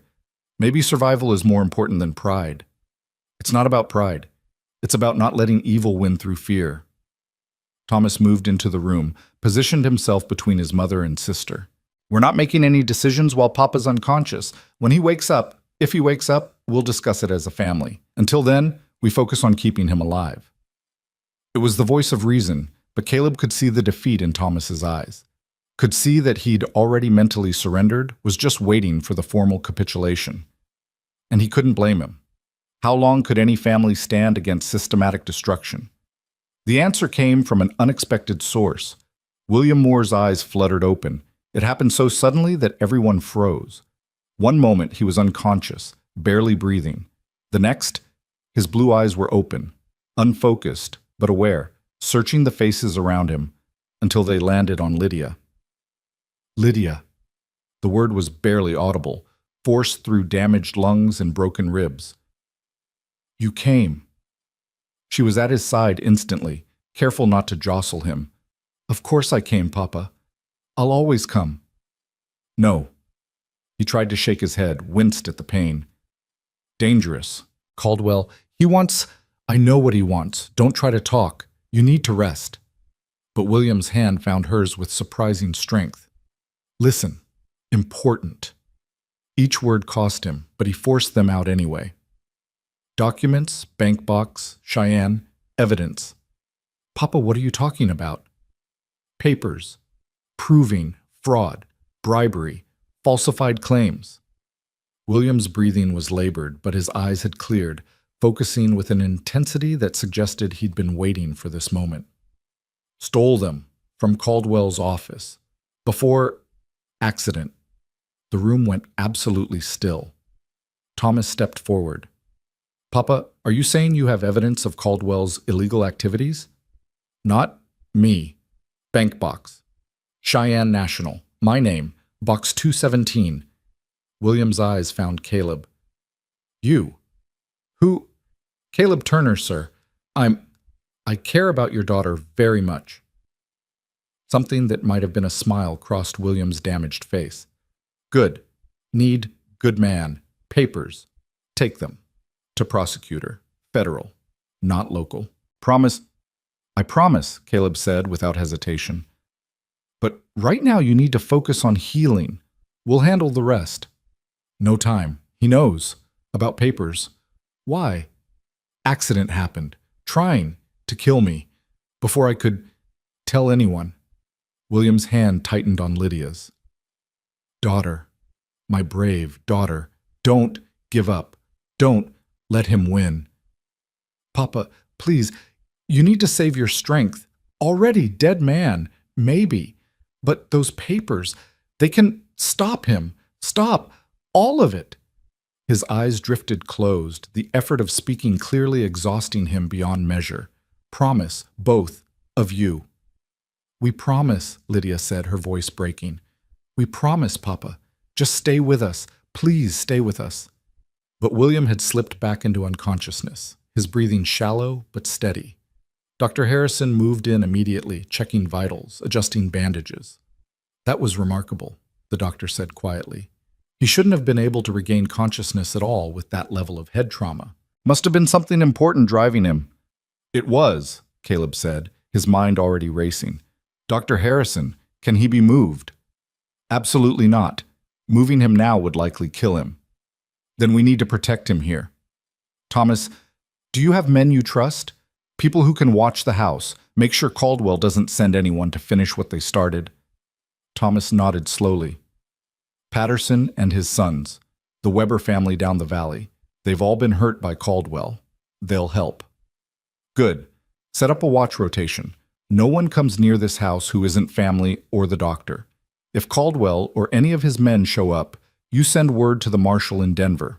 Not the local sheriff, Denver. And what are you going to do? Grace asked. Caleb looked at Lydia, saw his own determination reflected in her eyes. We're going to Cheyenne. We're getting those documents, and then we're going to end this. The ride to Cheyenne took another day and a half, pushing the horses as hard as they dared. Lydia rode with a focus that bordered on obsessive, barely sleeping, rarely speaking. Caleb recognized the behavior. She was running on fear and fury, the same cocktail of emotions that had driven him for weeks. They reached the territorial capital as the sun set on their second day of travel, exhausted and filthy, but driven by the knowledge that time was running out. If Caldwell suspected the documents existed, and William's accident suggested he did, he would be searching for them too. The Cheyenne National Bank was a stolid brick building near the center of town, already closed for the evening. Caleb considered breaking in, dismissed it as too risky, and found a hotel instead where they could wash up and plan. We go first thing in the morning, he said, collapsing onto the single chair in the modest room. Propriety be damned, they were too tired and too pressed for time to worry about separate accommodations. Get the documents, take them directly to Robert Chen. He'll know what to do with them. Lydia sat on the edge of the bed, her shoulders slumped with exhaustion. What if they're not enough? What if Caldwell's lawyers find a way around them? Then we find another way. But Lydia, your father risked everything to get these papers. He believed they mattered. We have to trust that. My father is dying because he tried to fight a man who can't be fought. Her voice was flat, emotionless. I've been telling myself that justice exists, that doing the right thing matters. But what if it doesn't? What if men like Caldwell just win because that's how the world works? Caleb moved to sit beside her, took her hand. Listen to me. I've watched you transform my ranch from a failing operation into something that matters. I've seen you create order from chaos, build community from isolation. You did that by believing that effort and care and doing things right made a difference. Don't lose that belief now. But my father, your father is a fighter. He's fought Caldwell for years, and even nearly dying didn't stop him. He made sure you knew about those documents because he believes they can change everything. Honor that. Honor him by not giving up. She leaned against him, and Caleb wrapped his arm around her shoulders, feeling the trembling she'd been suppressing for days. They sat that way as night fell over Cheyenne, drawing strength from each other, preparing for whatever morning would bring. Neither of them slept well. Every sound in the hotel corridor made them tense, wondering if Caldwell had tracked them somehow. But dawn came without incident, and they were waiting outside the bank when it opened. The manager, a fussy man named Pemberton, was initially reluctant to open a box without the account holder present. But Lydia produced her father's power of attorney documents, prepared months ago in case of exactly this kind of emergency, and Pemberton relented with obvious nervousness. Box 217 is in our secure vault, if you'll follow me. The vault was everything a frontier bank aspired to be. Heavy doors, combination locks, an air of impenetrable security. Pemberton worked the combination, swung open the massive door, and led them to a wall of small metal boxes. Box 217 was near the bottom.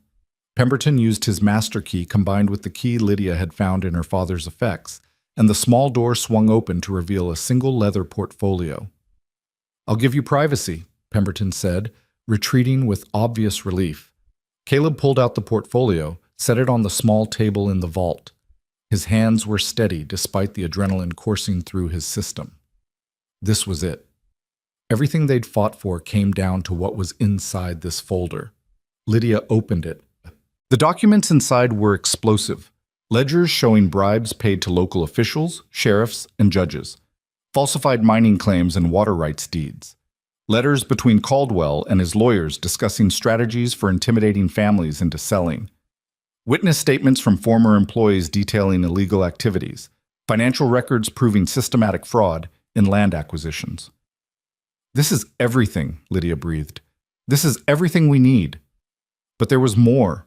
At the bottom of the stack, a letter in William Moore's handwriting, dated 2 weeks before his accident. "To whoever finds this," Caleb read aloud. "If you're reading these words, then Evan Caldwell has likely succeeded in silencing me. I've spent 5 years documenting his crimes, waiting for the moment when I had enough evidence to bring him down. I worked in his offices as a bookkeeper before I knew what he was. When I discovered the truth, I started copying records, collecting proof. By the time I realized the danger, it was too late to walk away. So I hid this evidence and prayed that someday someone would be brave enough to use it. Caldwell is not invincible. He's a man who's made mistakes, left a trail, trusted the wrong people. These documents prove it. Take them to the federal prosecutor, not local authorities. They're compromised. Federal. And don't stop until justice is done. For my family. For all the families he's destroyed. For the principle that no man should be above the law. William Moore." Lydia's hands were shaking as Caleb finished reading. He knew. All along he knew this might kill him, but he did it anyway. Because he believed it mattered, and it does. Caleb carefully closed the portfolio. "Let's go find Robert Chen." They left the bank with the documents secured in Caleb's saddlebag, both acutely aware that they were now carrying the most dangerous cargo imaginable. If Caldwell discovered they had this evidence before they could deliver it safely, the consequences would be severe. But they didn't make it 3 blocks before trouble found them. 4 men stepped out from an alley ahead, blocking their path. 4 more appeared behind.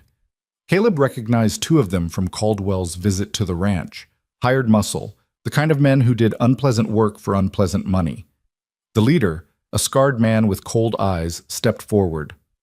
"Mr. Caldwell would like a word with you, both of you." "Tell Mr. Caldwell we're not interested," Caleb said, his hand moving slowly toward the gun at his hip. That wasn't a request. The situation was deteriorating fast. They were outnumbered, in an unfamiliar city, with 8 armed men surrounding them. The morning street was mostly empty. too early for crowds that might provide witnesses or help. But then a voice cut through the tension like a knife. I wouldn't do that if I were you, gentlemen. Robert Chen stepped out from a nearby doorway, accompanied by 3 men in federal marshal uniforms. Behind them, more officials were emerging from buildings, surrounding Caldwell's men with professional efficiency. These people are under federal protection, Chen continued, his voice carrying authority that made even Caldwell's hired thugs hesitate. Interfering with them constitutes obstruction of justice and assault on federal witnesses. Unless you'd like to join your employer in facing charges, I suggest you leave. Now. The scarred man's hand twitched toward his gun, then stopped. He was clearly calculating odds, trying to determine if the payday was worth the risk.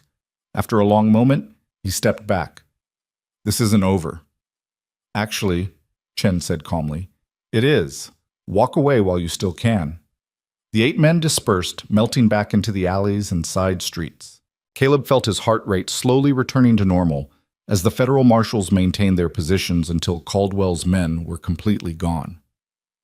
How did you know? Caleb asked Chen. I didn't. But I've been watching the bank since dawn, waiting for you. Figured if William Moore told you about a bank box, you'd come here first thing. And I also figured Caldwell would be watching the same. Chen's expression was grim with satisfaction.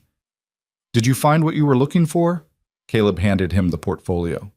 Chen opened it, flipped through the first few pages, and his eyes widened. He read more carefully, his professional composure cracking into something like awe. This is remarkable. This changes everything. He looked up at them. These documents prove systematic corruption on a scale that reaches all the way to territorial government. With this, we can bring charges not just against Caldwell, but against everyone he's bribed or coerced. This is going to shake the whole territory. Can you protect it? Make sure it doesn't disappear like other evidence has? Lydia asked. These documents will be in federal custody within the hour, copies made and distributed to multiple offices. Caldwell can't buy or threaten his way out of this. Not anymore. Chen's smile was fierce. You've done it. You've actually done it. But the triumph felt hollow to Caleb. Yes, they had the evidence. Yes, Caldwell would finally face justice. But William Moore was still lying in a bed 50 miles away, possibly dying. The barn on Caleb's ranch was still destroyed. The families Caldwell had hurt were still hurt. How long until charges are filed? He asked. Days, maybe a week. The prosecutor will want to review everything thoroughly, but with evidence this solid, there's no way he won't act fast. Chen closed the portfolio carefully. You two should stay in Cheyenne until things settle. Caldwell is going to be desperate when he realizes what's happening. We need to get back to Colorado, Lydia said. My father is under protection. I've already arranged for federal marshals to secure your family's property. Caldwell won't be able to touch them now. Chen's expression softened. Miss Moore, you've done your part. More than your part. Let us handle the rest. But Lydia was already shaking her head. I'm not leaving my father while he's fighting for his life. Evidence or no evidence, I need to be there. Chen looked at Caleb, who shrugged. Where she goes, I go. You two are either very brave or very stupid. Probably both, Caleb admitted. But we've come this far. We're seeing it through to the end. Chen sighed but didn't argue further. Then at least take an escort. I'll assign 2 marshals to travel with you, and stay alert. Caldwell's going to know something has changed. Men like him always know. They left Cheyenne that afternoon with their federal escort, riding hard for Colorado. The documents were safely in Chen's custody, copies being made, the wheels of justice finally turning. Everything they'd fought for was coming to fruition. But as they rode, Caleb couldn't shake the feeling that the most dangerous part was still ahead. Cornered animals were always the most vicious, and Evan Caldwell was definitely cornered now. The question was what he would do about it. They got their answer as they crested the ridge overlooking the Moore family farm. Smoke rose from the valley below. Lydia kicked her horse into a gallop before Caleb could stop her, racing down the slope with reckless speed. He followed, heart pounding, already knowing what they were going to find but praying he was wrong. The farmhouse was intact, thank everything. But the new barn was burning, flames consuming it with the same deliberate intensity as Caleb's barn had burned. Men were fighting the fire. Thomas, Patterson, others from neighboring farms. But it was clearly a losing battle, and standing in the yard, surrounded by a dozen armed men, was Evan Caldwell. He looked calm, almost serene, as if watching someone's livelihood burn was just another day's entertainment. When he saw Lydia and Caleb arriving with their federal escort, his expression shifted to something darker. "Miss Moore, Mr. Turner, how convenient that you've returned. We were just having a discussion about property rights and the consequences of false accusations." One of the federal marshals stepped forward. "Mr. Caldwell, you're under arrest for—" "I'm under arrest for nothing." Caldwell's voice was cold. "I came here to make a final, generous offer to the Moore family for their property. If an unfortunate accident occurred while I was here, well, accidents happen on farms all the time. Don't they, Sheriff Morrison?" The local sheriff, a portly man with weak eyes, nodded quickly. "That's right, just an accident. Tragic, but these things happen." "You're not going to be able to lie your way out of this," Caleb said, dismounting. "We have evidence. Documents proving everything you've done. Federal prosecutors are reviewing it right now." For the first time, real emotion crossed Caldwell's face. Surprise, then calculation, then something that looked almost like respect. "So William did manage to steal my records. I'd wondered, spent weeks searching for them, thinking he'd hidden them on this pathetic excuse for a farm." He looked at the burning barn. "Well, I suppose it doesn't matter now. Even if you have documents, they'll take months to process through the legal system. And accidents can happen to anyone, can't they?" It was a threat, clear and unmistakable. Caldwell was saying that even with evidence, even with federal attention, he could still hurt them, could still destroy everything they loved while lawyers argued in distant courtrooms. But he'd miscalculated one thing. He'd underestimated just how tired people were of being afraid. Thomas Moore stepped forward, covered in soot and ash, his face set with determination. "You're done, Caldwell. You're finished here. No one's selling to you. No one's backing down. You can burn every building on this property, and we'll still be standing." One by one, other farmers stepped forward. Patterson and his sons. The Weber family. Neighbors Caleb didn't even know, all joining Thomas in a line of defiance. "You've threatened us, hurt us, destroyed our property," Patterson said. "But you can't destroy all of us, and that's what it would take, because we're not running anymore." Caldwell looked at the growing line of resistance, and for the first time since Caleb had met him, the powerful mining magnate looked uncertain. This wasn't how his intimidation usually worked. People were supposed to break, to give in, to choose survival over principle, but these people had chosen differently. "This is foolish," Caldwell said, but his voice had lost its confidence. "You're all throwing away your futures for pride." "No," Lydia said, stepping forward to stand with her brother. "We're fighting for our futures, our real futures, not the ones you'd leave us with, broken, displaced, robbed of everything we've built. You don't get to take that from us anymore." The federal marshals moved in then, professional and efficient. "Mr. Caldwell, you're coming with us. There are questions that need answering in Cheyenne." "You can't arrest me. I haven't done anything illegal." "The documents say otherwise, and you'll have plenty of time to argue your case in court." The lead marshal's tone made it clear this wasn't a discussion. Caldwell's men looked at each other, trying to determine what to do. But without their boss's orders, without the certainty of his power backing them, they were just hired muscle with no particular loyalty. One by one, they backed down. As the marshals led Caldwell away, he looked back at Lydia with something that might have been admiration in different circumstances. "You're tougher than I thought, Miss Moore. I underestimated you." "You underestimated all of us," she replied. "That was your mistake." They watched the marshals ride away with Caldwell, watched his men disperse, watched the smoke from the barn thin and fade as the fire was finally brought under control. The battle wasn't completely over. There would still be legal proceedings, still be complications and challenges. But the war was won. Caleb found Lydia standing alone near the herb garden behind the damaged farmhouse, staring at the mountains as the sun set. She looked exhausted, emotionally drained, but also somehow lighter, as if a weight she'd been carrying had finally been lifted. "Your father woke up again this afternoon," he said quietly. "Doctor says he's going to survive. It'll be a long recovery, but he'll make it." She closed her eyes, tears streaming down her face. "He did it. He actually did it. You all did it.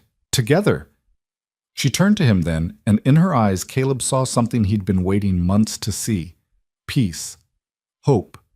The belief that maybe the world could be fair after all. "What happens now?" she asked. "Now we go home. Back to Wyoming. Back to the ranch." He took her hand. "And we figure out what comes next. Together."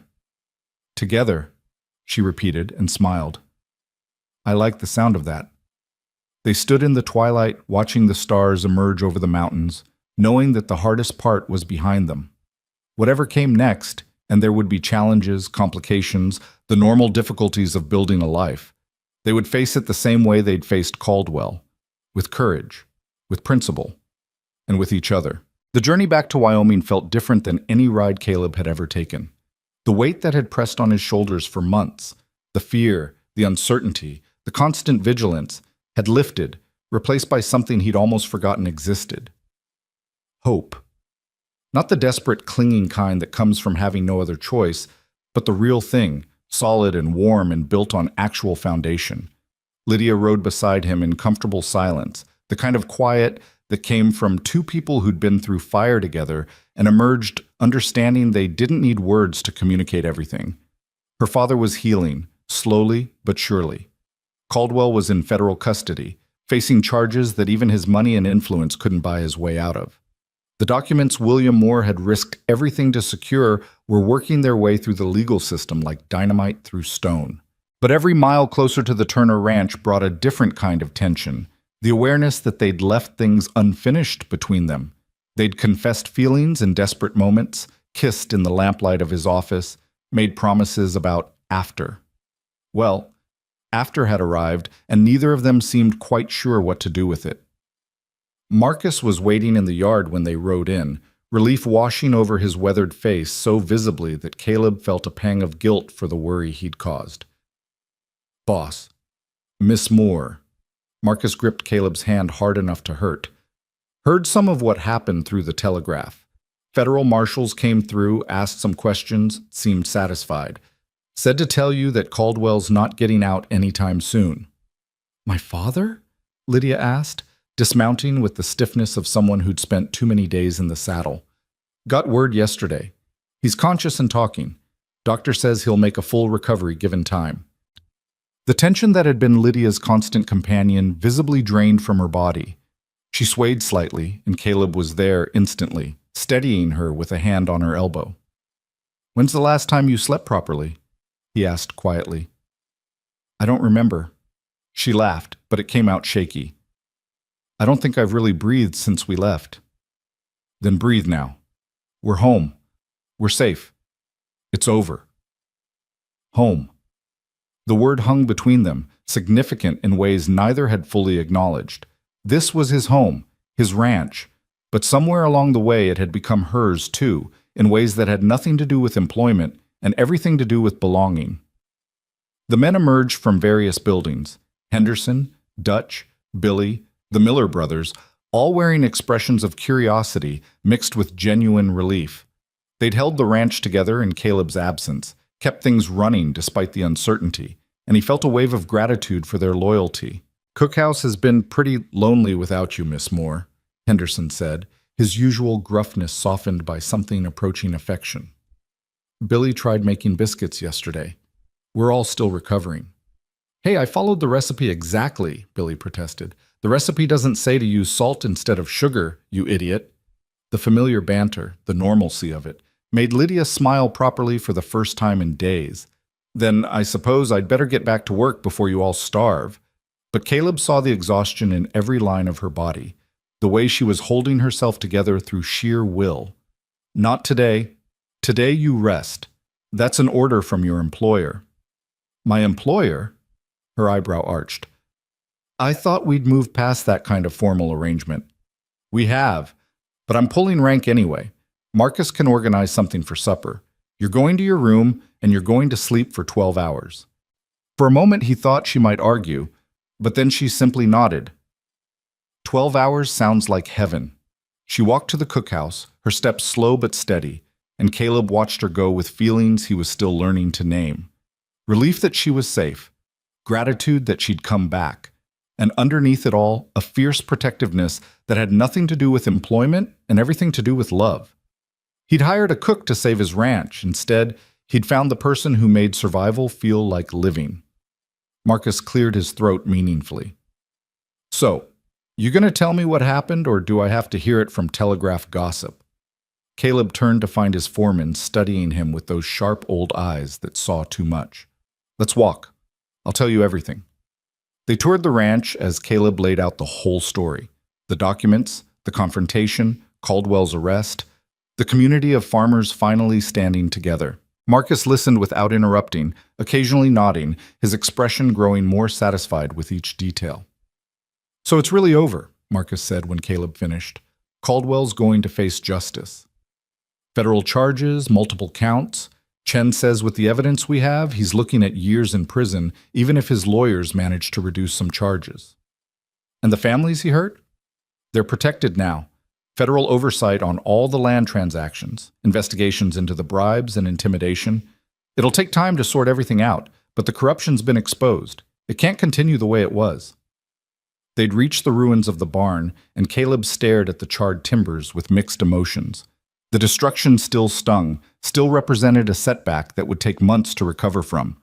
But it also represented something else, the price of standing up, of refusing to be intimidated. And somehow, that made it bearable. We'll rebuild, Marcus said, following his gaze. Better than before. Already got the boys drawing up plans.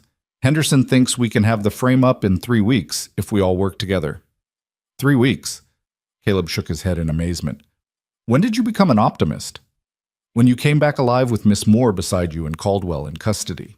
Figured if that could happen, anything's possible. Marcus was quiet for a moment. So what happens now, with her? What do you mean? Boss, don't play dumb with me. I've watched you two dance around each other for months, watched you fall in love with her even though you kept telling yourself it was just professional respect. Watched her fall in love with you even though she tried to keep those walls up. You going to actually do something about it, or are you going to let fear keep you from the best thing that's happened to this ranch? Caleb opened his mouth to protest, then closed it. There was no point in denying what Marcus had clearly seen all along. It's complicated. It's only complicated if you make it complicated. You love her. She loves you. You've already proven you'll fight for each other. The rest is just details. She might want to go back to Colorado. Her family needs her, especially with her father recovering. Her family has her brother and her mother and a whole community of neighbors who've finally learned to stand together. They'll be fine. Marcus fixed him with a look. Stop finding excuses and ask the woman what she wants. You might be surprised by the answer. But Caleb already knew the answer, or at least he hoped he did. He'd seen it in her eyes when she'd called the ranch home. Felt it in the way she'd fit into the rhythm of this place, made it better by being part of it. The question wasn't whether she'd stay. It was whether he had the courage to ask her properly, to offer her not just a job, but a partnership, a future, a life. I'll talk to her, he said finally. Once she's rested, once we've both had time to process everything that happened. Don't wait too long, boss. Life's short, and the frontier's unpredictable. When you find something worth holding on to, you hold on. That night, Caleb sat on his porch watching the sunset paint the mountains in shades of gold and crimson. The ranch was quiet in that particular way it got after a long day, the kind of peaceful that came from honest work and satisfied exhaustion. Somewhere in the distance, cattle lowed. Closer, he could hear the men in the bunkhouse playing cards and arguing good-naturedly about who'd cheated last round. Normal sounds. Home sounds. The cookhouse door opened and Lydia emerged, wrapped in a shawl against the evening chill. She'd clearly slept. Her face looked less drawn, her movements less stiff. She saw him on the porch and hesitated, as if asking permission, and he gestured to the empty chair beside him. Couldn't sleep anymore? He asked as she settled in. 12 hours turned into 14. I woke up disoriented, not sure where I was for a moment. She pulled the shawl tighter. Then I heard Henderson and Dutch arguing about something ridiculous, and I knew exactly where I was. Home? She looked at him, and in the fading light her gray eyes reflected the sunset. Is it wrong that it feels that way? I've only been here a few months, but this place feels more like home than anywhere I've lived in years. It's not wrong, and for what it's worth, this place has felt more like home since you arrived than it ever did before. They sat in comfortable silence, watching the light fade and the first stars emerge. Caleb knew this was the moment, the conversation they'd been avoiding, the question that needed asking. But finding the right words felt impossible when so much depended on getting them exactly right. Lydia spoke first. I got a telegram from Thomas this afternoon. My father's recovery is progressing well. The doctor thinks he'll be able to walk with a cane within a few months. They're planning to rebuild the barn, start over properly, now that Caldwell's threat is gone. That's wonderful news. It is. Thomas also said... She paused, choosing words carefully. He said that with the mining company under investigation, they're discovering Caldwell's water diversions were illegal. The federal government is ordering everything restored to natural flow, which means my parents' land will actually be viable again, profitable even. They're talking about expanding, maybe buying some adjacent property that's coming available. Your family's going to be fine. Caleb kept his voice neutral, even though his heart was hammering. This sounded like she was building to something, and he wasn't sure he was ready to hear it. They are, which means... Lydia turned to face him fully. Which means I need to make a decision about what I want for my future. Here it was, the moment that would determine everything. Your family needs you, Caleb said, even though the words felt like pulling teeth. Colorado is your home. The farm will need help rebuilding, and with your father's recovery... Caleb... She reached over and took his hand, stopping his words. Do you want me to stay? The question was so direct, so characteristically Lydia, that it cut through all his careful defenses and polite deflections. Yes, more than I've wanted anything in a long time. Then why are you giving me reasons to leave? Because I don't want you to feel obligated. You came here for a job, not to get tangled up in my problems, not to fight battles that weren't yours. You've been through so much and He stopped, forced himself to be as honest as she was. I don't want you to stay out of gratitude or because you think you owe me something. If you stay, I need it to be because you want to, because this is where you want to build your life. Her hand tightened on his. You're an idiot, Caleb Turner. What? You're an idiot if you think gratitude is what I feel when I look at you. If you think obligation is what makes my heart race when you walk into the cookhouse. If you think duty is what made me come back here instead of staying in Colorado with my family. She was smiling now, that rare, genuine smile that transformed her whole face. I'm not staying because of gratitude. I'm staying because I love you. Because somehow, in the middle of fighting for survival and standing up to corruption, I fell completely in love with a stubborn rancher who thinks he has to save everyone alone. The words hit him like a physical force, drove the air from his lungs. You love me. I love you. I have for weeks, probably. I just didn't let myself acknowledge it because I was terrified of what it meant, of risking something else I could lose. Her voice softened. But watching my father nearly die taught me something. Life's too short to avoid risk just because you're afraid. Sometimes you have to be brave enough to reach for happiness even when there's no guarantee. Caleb stood, pulled her up with him, and took her face in his hands with a gentleness that belied the intensity of his emotions. I love you too. From the moment you walked into that filthy cookhouse and started issuing non-negotiable demands, I think part of me knew. I just fought it because I thought love was a luxury I couldn't afford, that it would make me weak, distracted, vulnerable. And now I know it's the opposite. Loving you made me stronger. Made me willing to fight for something beyond just survival. Made me believe that maybe building a life was more important than just hanging on. He kissed her forehead, soft and reverent. Marry me, Lydia. Not because I need a cook or because you need a job, but because I can't imagine building a future that doesn't have you in it. She laughed, and it was the sound of joy unrestrained. That's the worst proposal I've ever heard. No romance, no poetry, just practical reasons why we should spend our lives together. Is that a no? That's a yes, you idiot. Of course it's a yes. She pulled him down and kissed him properly, thoroughly, with all the pent-up emotion of months of restraint finally breaking free. When they broke apart, both breathless, she was grinning. But we're telling people you did it properly. Down on one knee, flowery speech, the whole thing. Whatever story you want to tell, Caleb agreed, kissing her again because now he could. Because she'd said yes. Because the impossible had somehow become real. They stood on the porch as full darkness fell, holding each other and making quiet plans for a future that suddenly felt limitless. The ranch work would continue, the cookhouse would remain the heart of the operation, but now it would be theirs together, a true partnership built on respect and trust and love earned through fire. When? She asked eventually. When do you want to do this properly? Whenever you want. Tomorrow if you'd agree to it. She laughed. I need more than a day to prepare. Besides, my family should be here. Your men will want to celebrate. We should do it right. Not elaborate, but meaningful. A month, then. That gives your father time to heal enough to travel. Gives us time to rebuild the barn. We can have the ceremony here, on the ranch. Simple frontier celebration. Perfect. She kissed him again, soft and sweet. Though I should warn you, once we're married, I'm going to have opinions about how this ranch runs. I won't just be managing the cookhouse. I'm counting on it. Half of my best decisions in the last 6 months came from listening to you. Only half? The other half came from Marcus. But don't tell him I admitted that. They talked through the evening, making plans and dreaming aloud about what their life together would look like. Expanding the ranch, building a larger house, maybe starting a family eventually.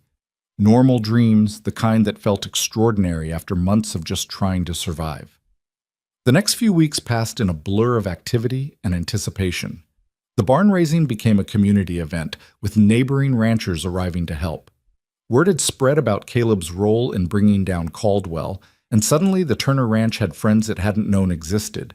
Men arrived with timber and tools, offering labor and expertise. Women brought food and organized the work with military efficiency. Henderson directed the construction with surprising skill, having apparently worked barn raisings back east before drifting west. The structure took shape quickly, better designed than the original, with Dutch's carpentry skills evident in every joint and beam. It's beautiful, Lydia said, watching from the cookhouse porch as the frame went up. Stronger than what was there before. That seems to be a theme, Caleb replied, sliding an arm around her waist. Everything that got destroyed is coming back better. She leaned into him, comfortable with the casual affection that had become natural between them. Have you heard from Chen? This morning, trial date's been set for Caldwell. 3 months from now. They want us to testify. Both of us? If you're willing, you don't have to. I'll be there. Her voice was firm. I want to see it through. Want to look him in the eye and show him that we're not broken. That everything he did just made us stronger. The determination in her voice reminded Caleb why he'd fallen in love with her. Lydia Moore faced everything directly, never ran from difficulty, never backed down when she believed in something. She'd transformed his ranch not through elaborate schemes or dramatic gestures, but through steady, consistent excellence and the quiet courage to keep showing up. 2 weeks before the wedding, William and Grace Moore arrived with Thomas and half the farming community from Colorado.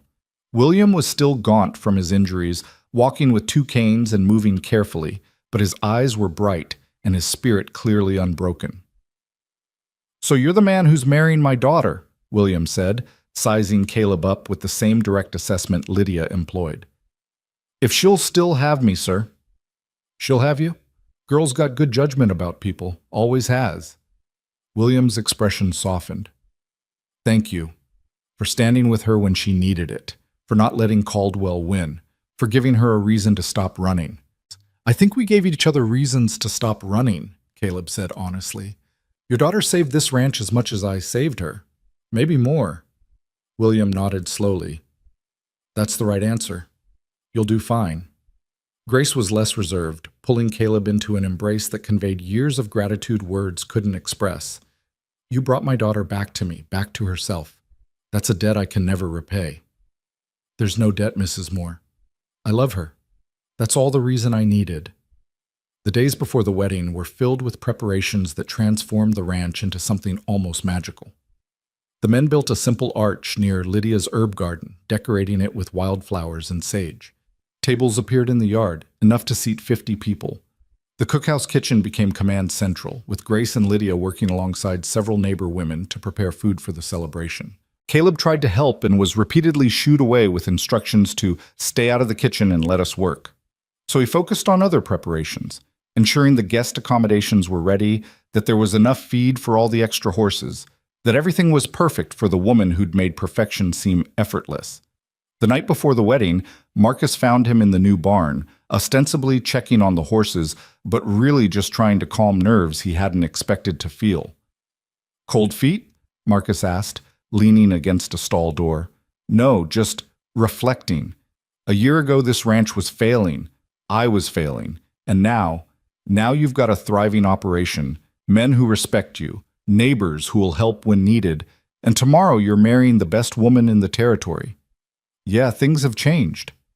Do you think I can do this? Be the kind of husband she deserves? Build the kind of life worth having?" Marcus was quiet for a moment, considering. "Boss, I've watched you grow from a scared kid trying to fill his father's boots into a man who stood up to corruption and won. You've made hard decisions, fought battles you didn't have to fight, and never lost sight of what mattered. If anyone can build a life worth having, it's you. And with Miss Moore beside you, there's nothing you two can't accomplish." The words settled something in Caleb's chest, eased the last lingering doubts. Marcus was right. He and Lydia had already proven they could face anything together.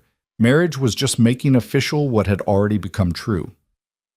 The wedding day dawned clear and perfect, the kind of Wyoming morning that made you believe in possibility. Caleb stood under the flower-covered arch in his best suit, watching guests arrive and settle into the chairs the men had arranged in neat rows. Ranchers and farmers, cowboys and townspeople, all gathered to witness something that felt significant beyond just two people joining their lives. When Lydia appeared on her father's arm, walking slowly to accommodate William's canes, Caleb forgot how to breathe. She wore a simple dress in cream-colored silk, nothing elaborate but elegant in its simplicity. Her dark hair was loose for once, falling in waves past her shoulders with wildflowers woven through. She carried a bouquet of sage and prairie flowers, and her gray eyes were luminous with happiness. She was the most beautiful thing he'd ever seen. The ceremony was brief and meaningful, conducted by a circuit preacher who'd ridden in from Cheyenne. Traditional vows with slight modifications, Lydia insisted on partnership rather than obedience, which surprised no one. Caleb promised to honor her, respect her, and stand beside her through whatever challenges came. She promised the same, her voice steady and sure. When the preacher pronounced them married and Caleb kissed his wife for the first time, the gathered crowd erupted in cheers and applause. Henderson whistled loud enough to startle the horses. Dutch was openly wiping tears from his weathered face. The celebration that followed was everything a frontier wedding should be. Food in abundance, drink flowing freely, music from fiddles and guitars, dancing that lasted until the stars came out.